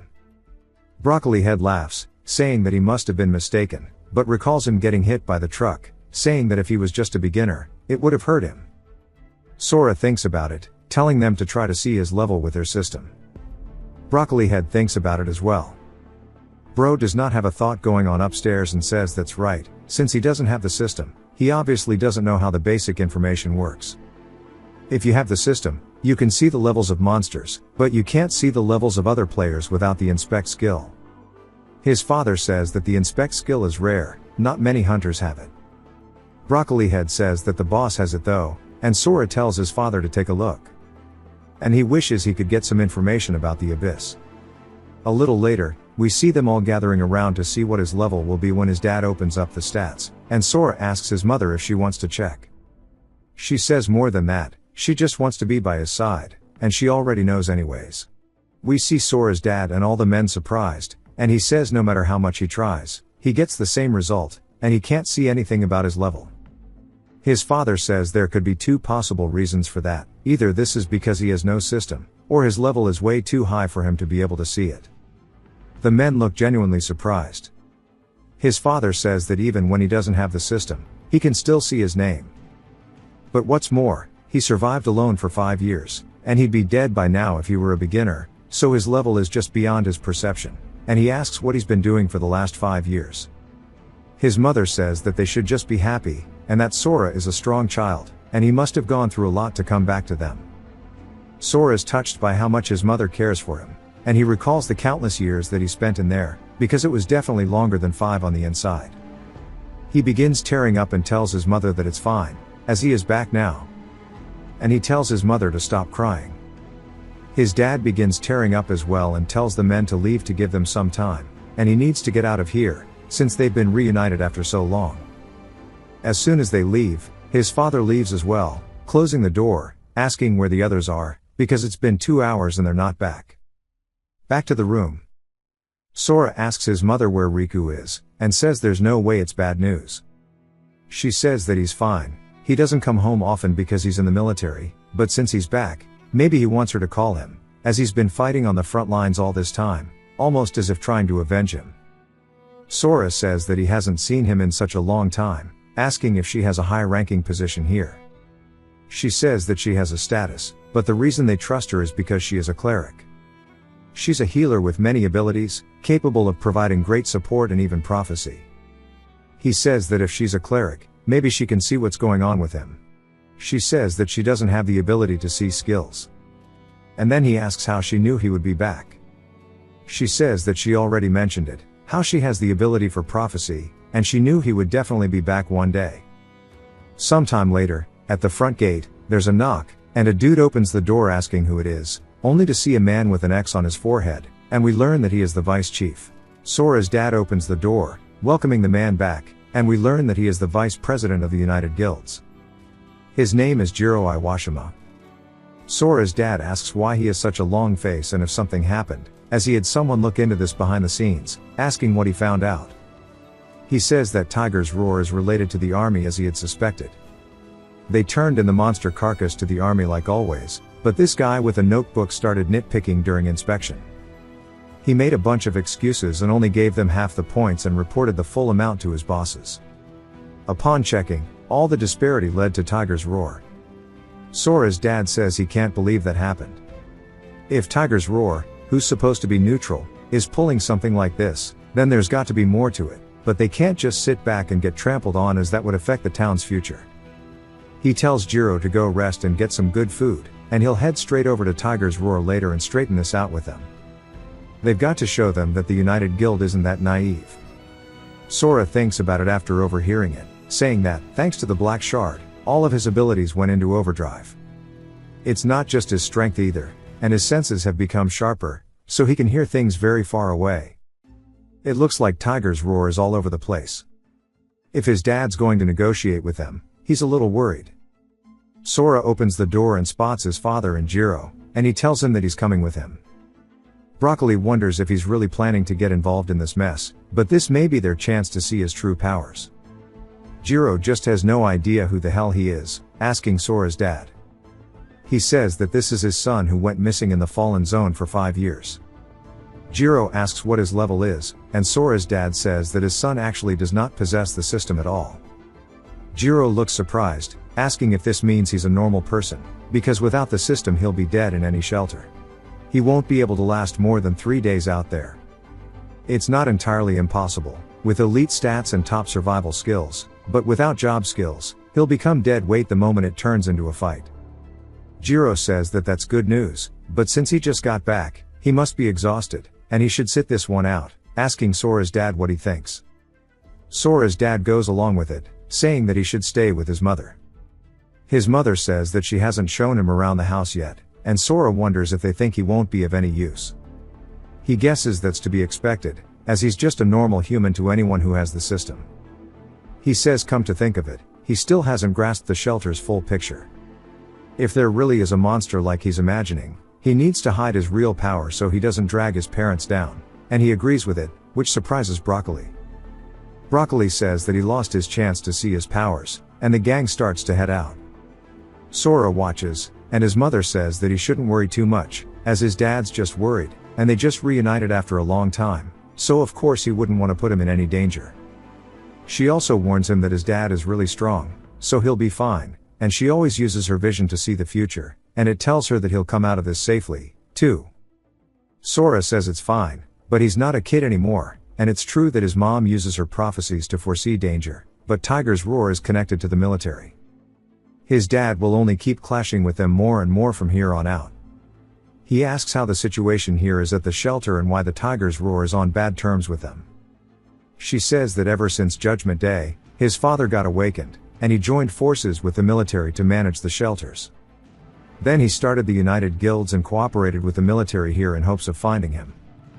The United Guilds grew this large because everyone was moved by that person's vow to find each other's family. The United Guilds handle keeping order, scavenging supplies out in the field, and pretty much every other management task.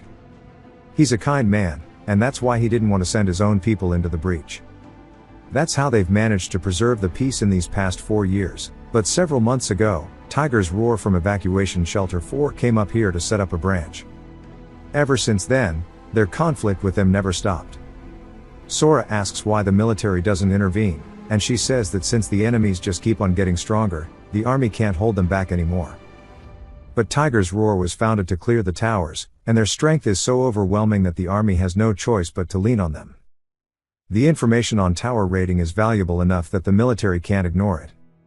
On top of that, they have an awakened chosen by the tower deity. They are called Esra, and it is their trump card. Sora asks what a tower deity is, and she says that they are the lords of the tower.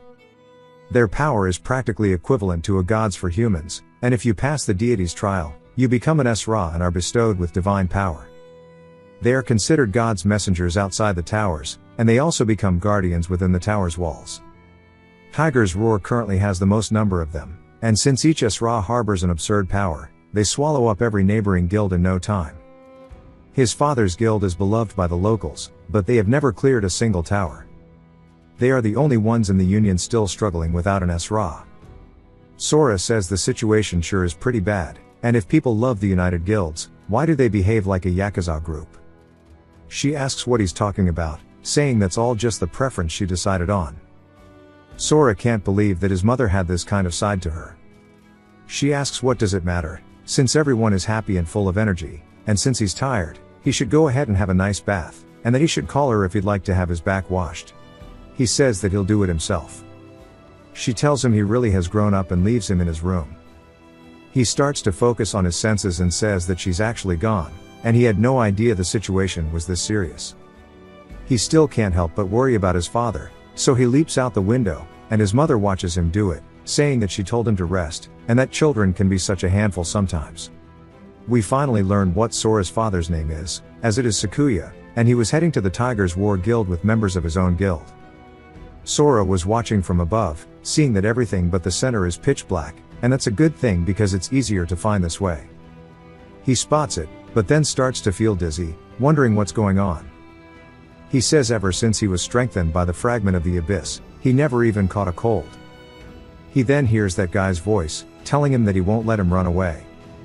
Sora looks around, wondering where he's hearing it from, and asks if he's hiding his presence because he can't sense him at all.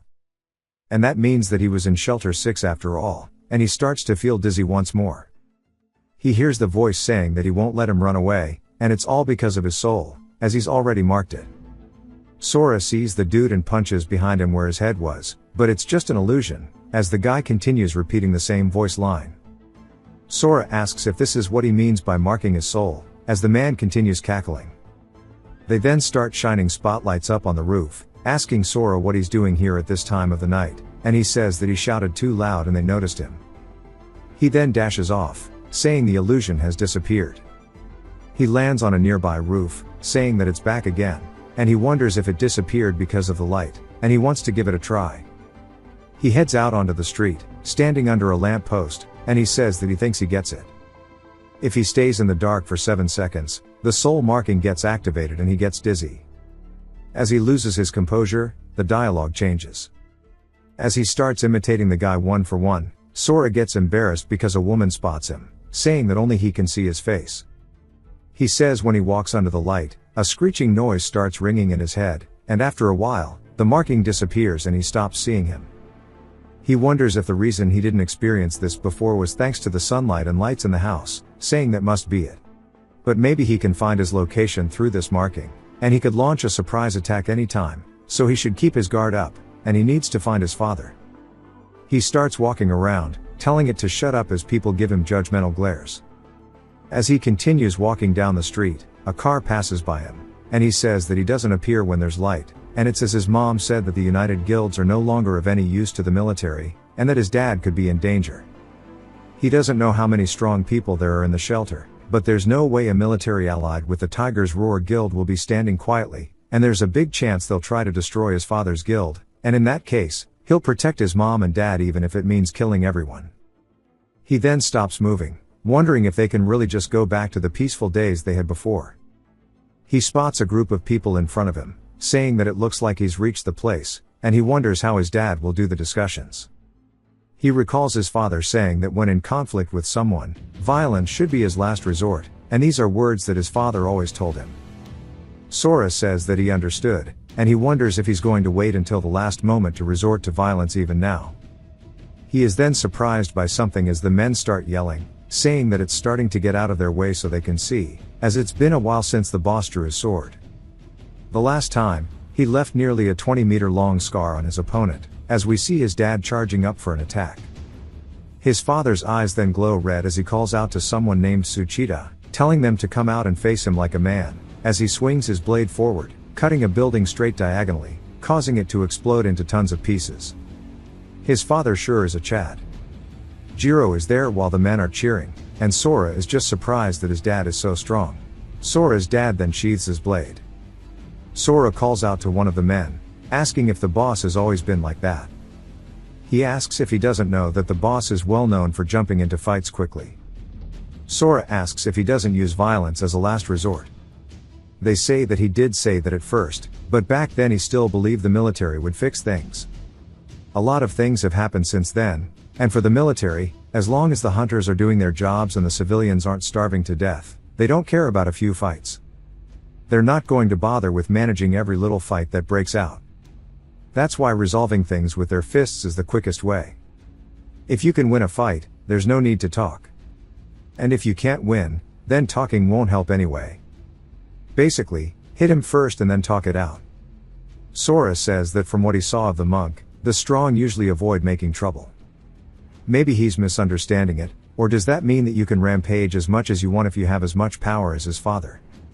Or maybe that he was just blindfolded for the sake of it. We see the monk watching from above as he's staring at the boss that Sora killed. And we finally get to learn his name, Yukio Shuzenji. He is a level 75 Arhat, and he has an ability called Keen Eye. He says a level 90 boss looks like it's been torn apart without any burns from weaponry. It's scary how there are still so many strong people out there, so they should act with caution. He puts his blindfold on, and his level gets downgraded to 45. Back to the building that Sora's dad just destroyed, a man starts yelling out for him, calling him a bastard, and wonders if he thinks things are the same as when the evacuation shelters were built. Sora's father says that things certainly have changed and that annoying bastards like him appeared and he should have killed him back then. The man asks if he's scared or something, and Sora's dad says that he can't just ignore that as he starts to unsheath his blade once more. The man looks surprised, saying that he's provoked him enough, and the guy he's relying on should come out already, asking if it's still not enough. He begins shaking, calling his dad a coward, telling him to draw his blade, and that he's going to become fuel for Tiger's Roar. Sora's dad then starts to unsheath his blade, charging forward. The man raises his shield, and we even see the image of an angelic woman appear behind him.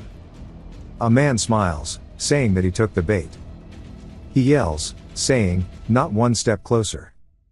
We see the guy with the clipboard that Jiro mentioned appear, saying that he's got some nerve starting a fight in the shelter. We are introduced to Usui Osamu, a level 63 assassin. The man recognizes him, asking why he's here. Sora asks if that is the soldier who is supporting Tiger's Roar, and if this is a coincidence. He can sense a lot of people in this building, and he's definitely here on purpose. He then starts to walk forward towards Sora's dad, and he wonders if this is also the man backing them. Usui says that according to Article 15, dueling in shelters is forbidden, and that the offenders may be punished with imprisonment of 15 days or even face the death penalty, asking him if they will be following their instructions. Sakuya realizes that this was their plan, to provoke him and then, when he strikes back, to use the law to get him arrested. Then he's not worried about his corruption being exposed, and he can't believe that he's being framed so blatantly. Once he's imprisoned, they can extend his sentence indefinitely and even make him disappear. If they lose him, his guild will be crushed, and the others will be beaten immediately. He wonders how the military is going so far to disrupt the balance, asking if there is some power struggle going on. He doesn't know what he's after, but he can't admit to any crime. He says that he is mistaken and that they were not dueling at all. As someone supporting the United Guilds, he cannot admit to a crime without any evidence. Usui says that these sword marks are clear evidence. Sakuya laughs, saying that he must be kidding him. It might be evidence, but it is evidence that he was trying to renovate the building, not start a duel. Usui says that it seems like he still doesn't understand. It's not up to him to decide that. It's up to him, and if he say it's evidence, then it is. The moment that he stepped foot in here, he had already lost. We see men on every single floor pointing guns at them. They are copy-pasted. He tells him to obediently submit himself or be arrested. Sakuya looks surprised. The men start calling out towards Sakuya, telling him not to lose. And if they're up for it, then they should just take care of them. Sakuya tells them to calm down, and since they're within range too, the men won't fire. Usui starts laughing. Sakuya says that at level 63, it's going to be a little tough, especially since he's a fast opponent like an assassin. But if he takes Tsuchida hostage, they can get through this. He starts to unsheath his blade, and both Tsuchida and Usui say, "Here it comes." Tsuchida casts Sword Shield, saying that he can't be the weak link, and that an agent's defensive skills are different from other classes. He can analyze a lot more about incoming attacks. At this distance, he knows he can block Sakuya's sword. His Sword Shield can only block swords, but that's why when facing a sword, it can perform well beyond its level. It can easily block a full-blown attack from a level 69 warrior, so a level 65 warrior's attack is nothing. Meaning Sakuya won't be able to cut this shield at all. He then yells, telling him to give it up.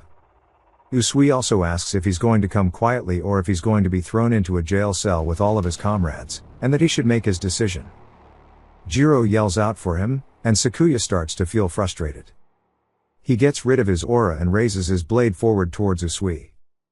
Jiro and the boys are surprised, as Usui tells him that he made a wise decision. They can't believe that the boss is just accepting it, but Jiro understands. He got a signal from the boss. When he raises his sword, it means to get ready to an attack, and if he lets go, they attack. They don't know that he and the boss have this planned. Sakuya drops his blade, and Tsuchida is surprised that his sword disappeared, only for Sakuya to dash straight past Usui towards Tsuchida.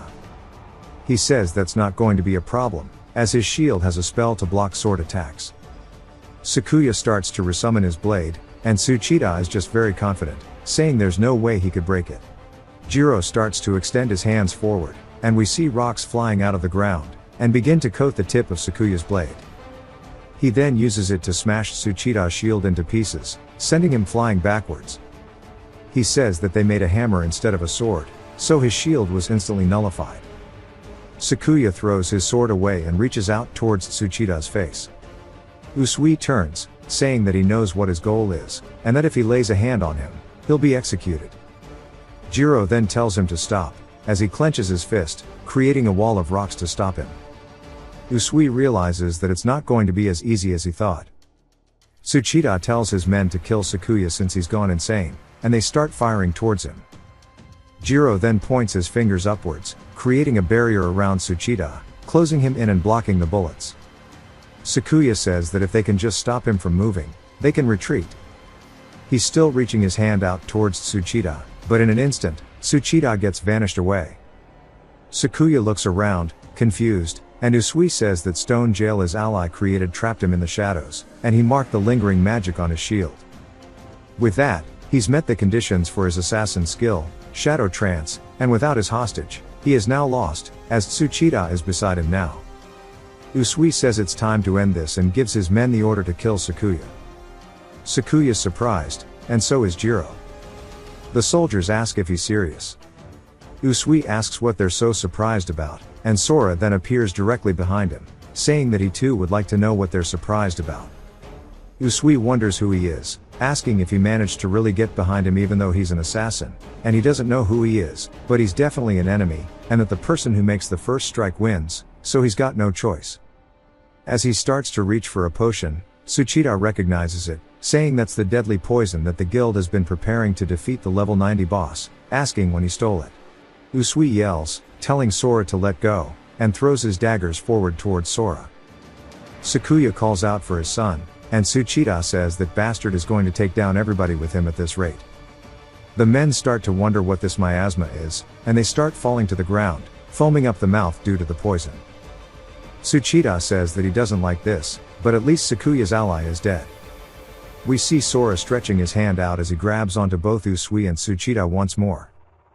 Tsuchida asks how the hell he can still move, as this is strong enough to kill a level 90 boss. Usui looks worried, saying there's no way that this dude is an absolute monster, as he caught his daggers with his mouth, and the poison isn't even affecting him. Sora glares down at them, and then spits out the daggers, causing them to fall on the floor. He asks them where they think they are going. Tsuchida grows anxious, and we learn that regardless of your job, every player has 5 stats, those being intelligence, perception, strength, agility, and constitution. Tsuchida says that if he can withstand that poison, then his constitution is on par with a level 100 player. Sora tells them to get their men to lower their weapons. Usui grits his teeth, realizing that he has no choice but to fight back. He tries an attack on Sora's knees. Nothing happens. So he jumps up off the floor and grabs a hold of his arm, telling him to shut up. Tsuchida smiles, thinking this is their chance, saying while he's busy breaking free from that joint lock, he's also going to attack. As he tries, Sora makes the minimum movement required, dodging the attack. He then yeets the piss out of the both of them, causing them to fly straight by his father into the wall behind him, sending out shockwaves. As his father, still withstanding from the wind that was sent past him, turns around, he is surprised, only for Usui to start fading out, which Sora instantly glares behind him. Usui says that even if he's strong, he doubts he can react to his shadow trance, as he stabs Sora directly in the back. But the blade doesn't pierce through his skin at all, Usui now realizing he's in a bad situation, because not only did the attack not work, but his knife can't be pulled out. Sora goes for a spinning back fist, which Usui dodges under. He then creates some distance while Sora grabs a hold of his knife. Usui says that not only did he dodge the attack, but just the gust from it itself almost broke his nose, and that he needs to retreat. But Sora closes the distance in an instant, grabbing his face, slamming him into the floor. Even more blood begins flying, and Usui says that he's too fast, and goes motionless. Everybody's just surprised as Sora walks forward carrying Usui. The soldiers ask each other if they want to deal with him. They say no, and Sora says that he's going to head home, and he'll let his father carry the other guy. Sakuya says bet, and back at the residence, his mother's asking if it's over. Sakuya says yes. As Jiro wonders if they admitted anything, Sakuya says no, and their lips are sealed. But it doesn't matter, as they know where their group stands, and they should stay on alert for a few days. As regardless of their plans, he wants to know what his son went through for the last 5 years. Sora says that after seeing his conflict with him, he realized what he'd done. He fell into a strange realm 5 years ago, and spent all that time killing monsters. Thinking that it must have been one of the towers he was trapped inside. So he tells them all the entire story. All the way up until he got freed. In the end, a summoner sent him back here. His father says that there are 16 towers in total, but none of them match his story. Sora says that means it was just an uncharted one. Jiro says that if that tower is near Shelter 6, they can prioritize clearing it, but his father is just so glad that he's alive. Jiro laughs, saying that not only is he alive, but he's billions of times stronger than everybody else. His mother says that it doesn't matter, because all that does is that he's home now. His father says that he never will let their family split up again. Sora looks at his hands, realizing that his parents are just as scarred up as he is, and that he never wants to lose his family again. The lights begin flickering before they go out entirely. Sora realizes this is bad, as they wonder if it might be a blackout, but Sakuya says that he hasn't heard any thunder yet. His alter ego appears behind him, saying that he definitely won't let him go away this time. Sora says that not only did he appear, but what he said is different from last time. Moreover, it seems that neither of his parents can see the illusion despite being ability users. The illusion then looks surprised. Sora wonders if it left, but instead, it stands directly behind him, saying it's been a while, calling him the seed of the abyss. Sora is surprised that it acquired a sense of self, but says that it does not look like he has physically materialized, and since it is an illusion, he can deal with it later. He asks him if he's trying to pretend he can't hear him, and if he thinks that this is just an illusion, as people seem to love to fool themselves. He covers Sora's eyes, asking if he still thinks it to be one. Sora's eyes start to go black, and he says that he can't see, and maybe this means it isn't an illusion. Everybody else looks surprised in the room, and they start calling out towards him. His father asks what happened to his eyes, and his mother tries to purify him, but the status window says that the target is not cursed. Sora asks if that was his physical form already, and realizing his parents are in danger, he readies himself and immediately counters by punching his alter ego in the chest. As everybody else only sees a giant black aura, the alter ego asks if he's scared. His parents say they don't see anything, asking if there's an enemy here. Sora calls him cowardly, asking why he keeps hounding him. The guy tells him not to get the wrong idea, and he says he has not introduced himself yet. He says that he comes from the noble deity race, Asa, and he is the god of darkness named Fadl, and that he absorbed the black crystal, the divine power the Asa raised, and left in the abyss, strictly speaking, his power of darkness. God's agents are keeping tabs on him because he left the abyss of his own accord, and those very agents have started to gather. If he does not want to die, he needs to come back to the tower with him. Sora realizes that he is talking about the Isras that his mother told him about. Sakuya says that he doesn't know what's going on, but he can tell that it's dangerous, and he'll help, but his mother tells him to stop as they need to see how things plan out. Sora asks why it would matter, as he can even body a god, so what would a few Isras do to him? Fadl yells, telling him to stop getting cocky, because he beat him by a stroke of luck, and the other Isras can't even be compared to his current strength. Sora asks what basis he is supposed to believe him on. Fadl begins laughing, saying that he doesn't have to believe him, and he will regret everything right after blood starts raining on this land. Sora thinks about it, while he doesn't trust him, if the one-off chance he is telling the truth, he doesn't know what to do. Fadl turns, realizing something. As somebody is sending out some kind of holy energy, but it actually shocks Fadl. Sora's vision starts to come back as well, as Fadl is screaming. Sora wonders what's going on, and we hear someone saying he believes him. Sakuya calls out to him, and we learn that his name is Shuzenji. Sora is surprised to see him, as this is the monk from the shelter entrance. He asks his father if he knows him. His father says that he's not just some guy, he founded the guild together. Fadl tells Shuzenji to release him, and Sora asks if he can see him. Shuzenji starts to take off his bandages, saying they need to talk, as this is an emergency.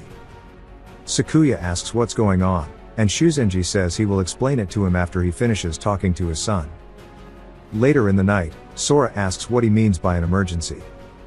Shuzenji tells him that he's not an Ezra, but his eyes can see divine power. It was for that reason he was able to use forbidden arts to seal the god temporarily. While staring at Sora he can tell, although his divine power is of the same nature as his strength far surpasses that of any deity. He knows not how he came to possess it, but they no longer can investigate it. Several immense divine forces have begun gathering in this town, most likely seeking after his power. He does not know what happened between him and that god, but what he said was true.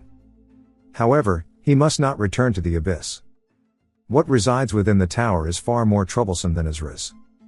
It seeks to deceive him and drag him back in order to reclaim his divine power. What he needs now is to enlist in the military and leave this place. Sora says those people just tried to blow them up. Shuzenji laughs, saying the military may be like that now, but there is one individual whom he can trust. The Isras will not dare lay a finger on him if he is officially aligned with the military. Sora asks how that will guarantee his parents' safety if he leaves, but Shuzenji assures him that the Isras abide by an unspoken rule to not involve themselves with ordinary civilians. It is precisely because of that custom that the Union continues to exist, and above all, with him present, they will not act irrationally. After all, Rakans are equal in power to Isras. Can't wait for this Rakan to run my lane down. It jumps to the Tiger's Roar Guild and a guy saying it was a bullshit mission. There was no system, and they even wasted 4 of their Isras on him. We are introduced to a level 105 Isra named Hero. Now, one of the other men looks over, saying that according to the report, Sakuya's son had been missing for many years, and he likely managed to enter the tower by chance. But Hero alone will be enough to deal with trash like him. He is level 106, and he is Hades' Isra. His name is Shuraya. Hero starts to take it as an insult, but somebody puts a hand on his shoulder. This is Athena's Isra. She shakes her head no. Her name is Dugami. The man behind the desk says that this time, he will join the operation as well. Hermes' Isra, named Iwagaya, is surprised. The dude behind the desk says that it is a direct order from Zeus. That brat must be eliminated at all costs. The 16th tower near Shelter 6 is about to activate. They all know how valuable gaining control over the tower will be. The stubborn United Guild has also rejected their Tiger Roar's proposal and plans to go on their own. That's why they're not just going to go after Sora, but also his parents. They will eliminate them all at once. His name is Mukai. He is level 118 and Zeus's Isra. Back at Sora's place, Shuzenji is saying that's all, and he needs to go see Mia at the command center. She is an acquaintance of his, and he is sure that she will protect him. Also, to check the curse formation as well, because once the battle starts, even Tiger's Roar won't be able to do anything if the curse formation is in place. Sora's mother tells him not to be worried because they're based here for a good reason. He nods his head, saying okay. 15 minutes later, at the front gate, Shuzenji sits there. As the wind begins rustling, he realizes they're here. As he begins sensing divine energy from the main gate, there's a group of people now there. They send an attack, which he blocks using an ability called the Gold Bell Curtain. The attacks, though, are powerful enough to start cracking his barrier, shattering it, as it is all of the Isras from earlier. Shuzenji is surprised they brought 4 here. But it's not just the 4. As Mukai begins to make his way in, they bow respectfully, and he starts walking in like he owns the place. Shuzenji is surprised that even Mukai himself came. He then tells Shuraya to do his job. Shuraya says yes sir, as he begins to accumulate some kind of dark energy that floats around in the air above Sakuya. Sakuya asks what this is, as it starts coddling against him.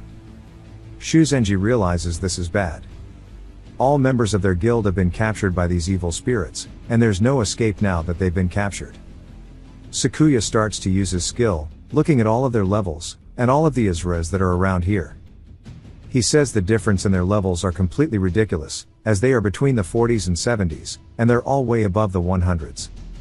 Shuzenji asks what business they could have to visit them in the middle of the night. Shuraya says according to the spirit, he's not here. Mukai asks where he is, and Shuzenji says that he has no idea who he's talking about. Hero gets pissed, asking what he just said, and Shuzenji says that it seems like he lacks manners.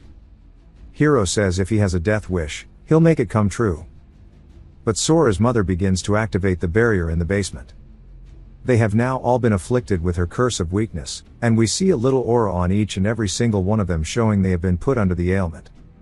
Hero says this is annoying while rearing back his fist. He says that even if he is cursed by a level 68 piece of shit, he can crush their guild alone. But Shuzenji catches his fist, which catches him off guard. He says that he's underestimating them too much, as he is now only level 71 due to the curse. Hiro says there's no way his level decreased by 30. Shuzenji tells him that without his high level, he's nothing. As he puts his palm on his chest, he sends him flying all the way to the gate. They are all now in the 70s except Mukai, who is in the 80s still. Sakuya says anyone standing in the curse zone will have their level reduced by half at the caster's level. In other words, their levels have been reduced by 34, asking if they can still fight in this state. Mukai begins laughing, saying that the shit is finally getting fun. He calls out to Dugami, telling her that it's time for her to step up. Now she begins casting a spell from her hand. As Mukai laughs, saying as long as they are in the palm of his hands, Sora will definitely return. Everything around them begins to look like it's getting distorted, until Shuzenji opens his eyes once more, as they are now brought into Athena's arena. Mukai says that it's been a long time since he found an equal opponent, and at least he won't be bored waiting for Sora to fall into their trap. As for the rest, they can go ahead and dispose of every single one of them, as we see all the men ready to fight. Meanwhile, in some ruins, we see Mia looking over as something's flying in. It's none other than Sora, who lands directly beside her. She's surprised, and he holds up the picture, looking at it, saying that this is definitely her. He explains that he's from the Union, and he's come to seek the military's protection. She tells her men to lower their weapons, and asks if he is Sora, as there is something she has been meaning to ask him. But back at the Colosseum, everybody looks tense. Somebody slams a pole into the ground, as pillars with flames atop them begin to ignite. We see none other than Dugami, telling the gods to bear witness to her battle, and let their miracles guide this duel. As she begins to shoot up some energy into the air, we see none other than Athena's godly spirit take form. Sakuya is surprised, and she says that each side shall send forth 5 warriors. Whichever team claims 3 victories shall earn the blessings of Olympus. But for the defeated, they shall be scorched by the divine light and perish. The air is tense, and Sakuya asks what they mean by 5 warriors, as there are 8 here. She says that for now, that is the case, as the stars of the show are still on their way, talking about Mukai and Sora. Hiro steps up, asking who wants to die first, and challenges them to a battle. Sakuya and the rest are hesitant, but Shuzenji steps up, saying that his shallow judgment has led them to this.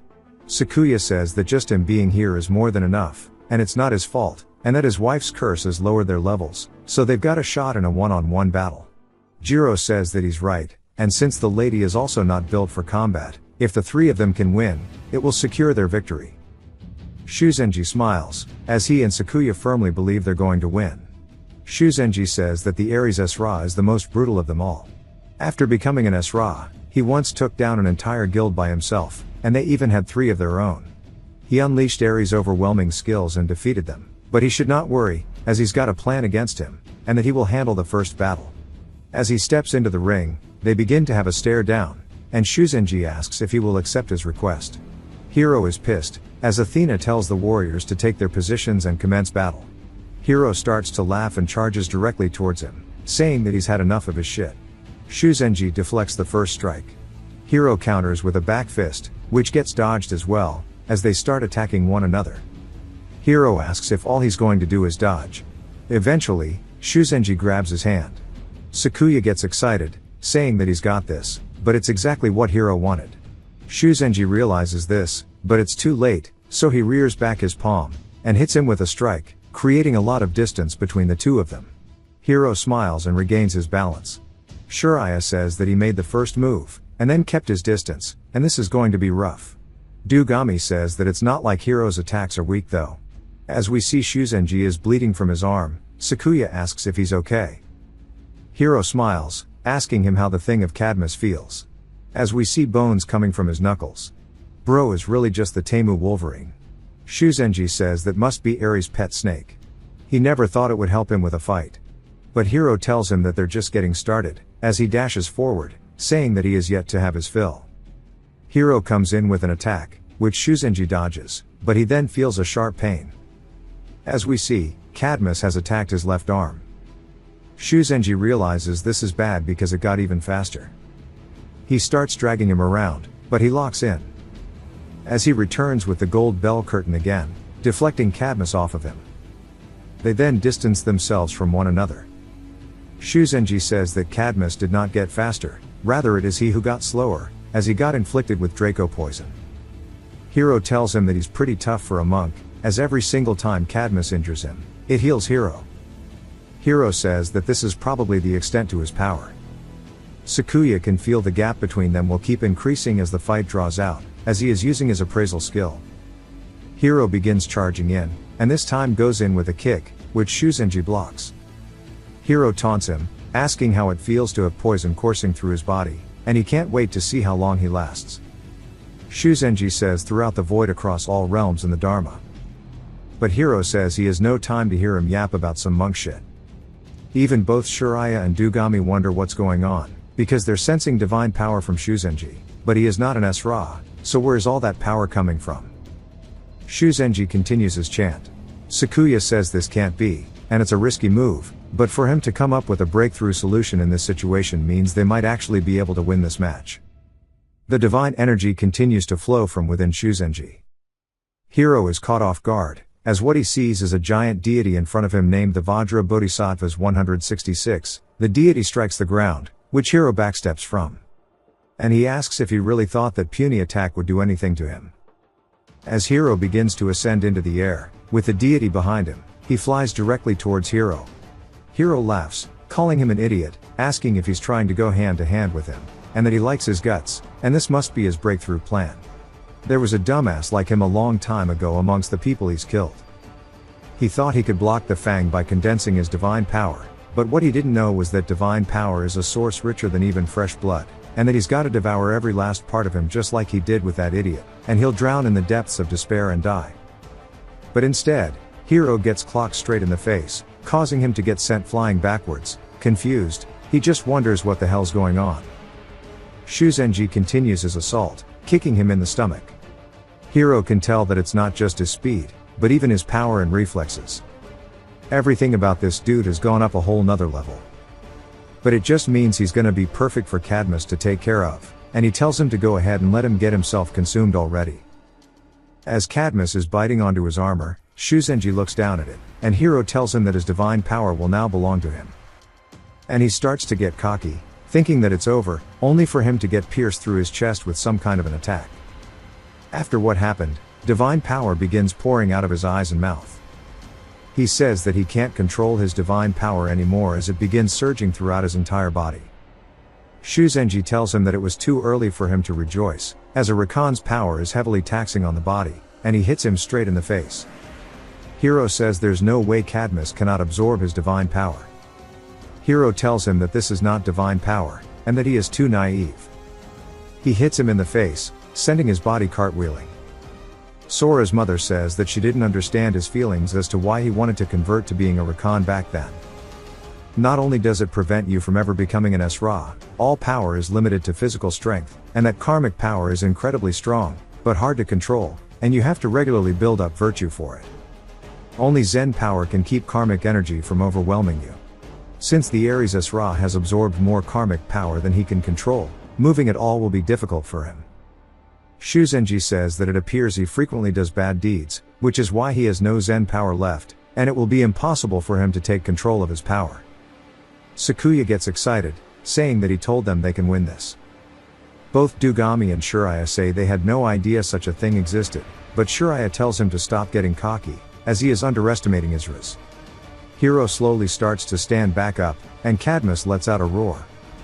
He says that if he doesn't have enough fine power to maintain its form, then he'll just get rid of it. As he starts shaking, he says that he's going to go all in one last time. He begins to rip apart Cadmus with his bare hands, creating a giant surge throughout the little arena. Some of the blood lands directly in front of Shuzenji and begins burning the ground. He says this is one hell of a poison, as it's even acidic to the point that it's melting the concrete. It begins to create a giant red miasma. Shuzenji then starts to distance himself as they hear a war drum. Sakuya and Jiro wonders what the hell is going on. As Hero tells Ares that he offers the blood of the poison dragon, and he needs to grant him his spear, it begins to form directly in front of his hands. As Hero grips it, he says that he will fight on until his body turns to dust. Dugami says that his Riz can't use divine weapons without offering a sacrifice, and it's only a temporary weapon anyways. It carries the power of the gods and adapts to the fighting style of the bearing Ra.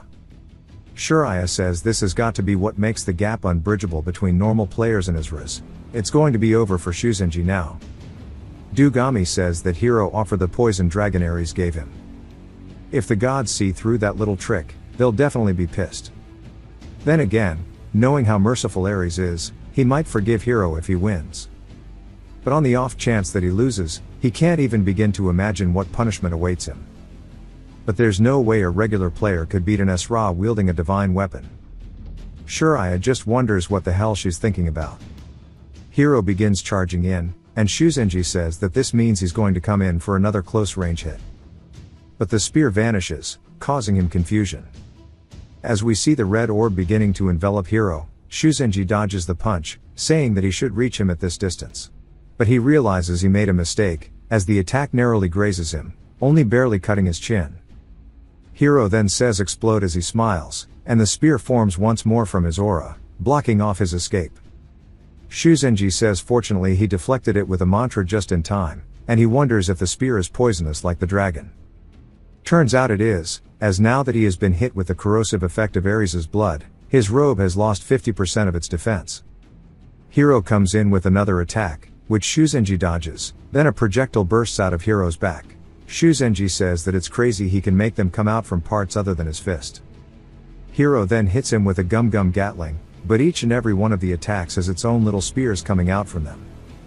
Shuzenji says this is really bad because he can't read his moves. Every hit he receives only destroys his equipment further. Even with the impact suppressed by karmic power, he's still this strong, and if he had not weakened him, he would have died a long time ago. He needs to make sure he tries to keep his distance, as he comes in with a palm strike, causing Hiro to jump backwards, giving him the distance he wanted. Hiro starts saying another mantra as Hiro cuts his hand, saying that he must already be at his limit. He pours the blood onto the ground, telling him the distance is not going to save him anymore. But Shuzenji continues his mantra and calls this Onrin. Hiro looks up in surprise as a giant circle appears overhead, causing him to drop to his knees. Onrin is a holy incantation that purifies and banishes obstructive forces, and the effect of the poison dragon's blood is now weakened. Hiro asks if he's trying to seal his movement with a spell and win from a distance, but that is way too naive. As the blood from earlier begins pooling together, Sakuya yells, telling Shuzenji to look out as it pierces through the top of his hat. Luckily for him it missed his bald-ass head, then he says that was way too close. Athena then appears in front of Sakuya, telling him that interferers shall be punished as she starts burning him. Sora's mother starts healing him, and Sakuya says the flames are gone. But now he has a 15% life force penalty. Hiro tells Shuzenji that he'd be dead if Sakuya didn't step in, but it looks like he got punished anyways. Shuzenji says close combat is risky, but he controls those blood arrows even at a range. Considering his remaining stamina, he has 3 minutes left, so he has no choice but to fight. Hiro tells him to stop wasting his time, as he is going to win. Shuzenji continues his mantra, as we get a recon crash course real quick. It goes from the highest, which is the heavenly eye, then the wisdom eye, the dharma eye, the Buddha eye, and the wisdom eye. He then opens his dharma eyes, saying it's time to lock in. Bro's been listening to Yee's new music too much.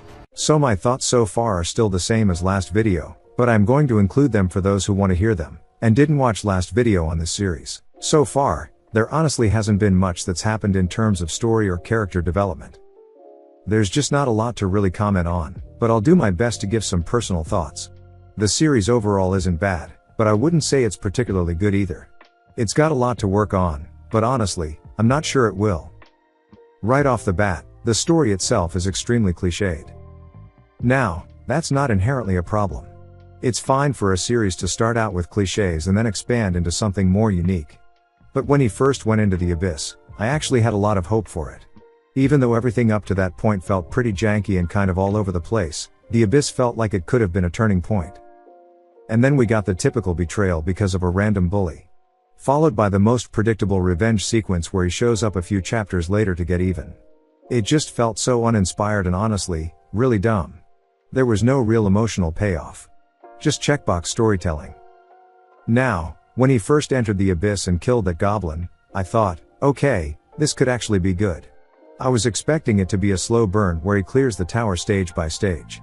Maybe a good 30 to 40 chapter sequence where he's away from his family, growing stronger, and we actually feel that time passing.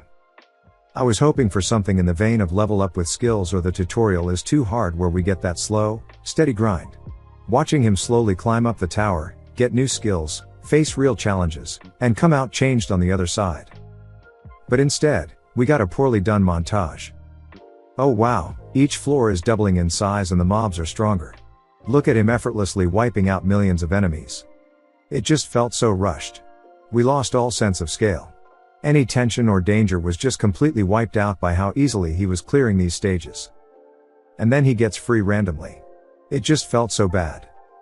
He learned absolutely nothing, despite being almost halfway through the tower. And to make it worse, when he did get out, he spared the pkers, when he just spent however long mindlessly slaying monsters.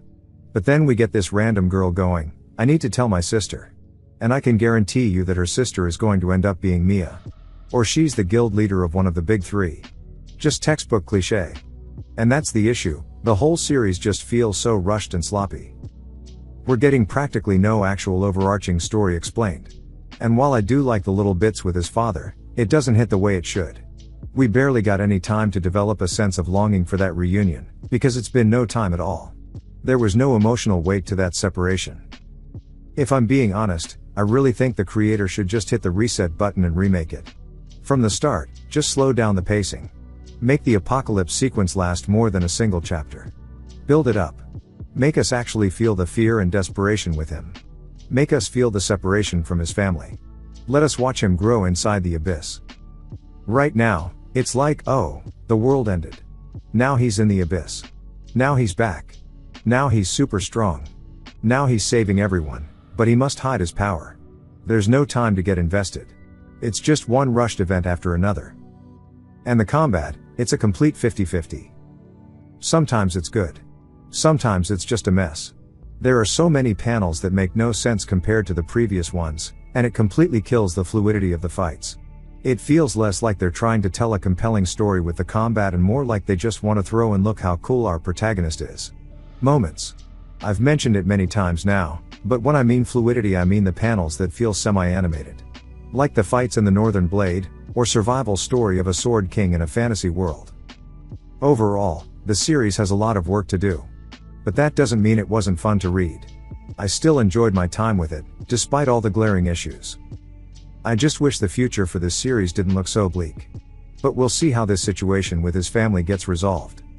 Maybe it'll surprise me. Or at the very least, he should just go all out and wipe people out, give us a satisfying power gap, showing that he is just untouchable. And don't get me started on the solo leveling haircut. Let's just wait and see how the rest of the story unfolds as it keeps updating. If you've watched till the end, comment, Age of Empires, to let me know. Subscribe for more videos like this, leave a like or a comment to help the channel out. Thanks for watching.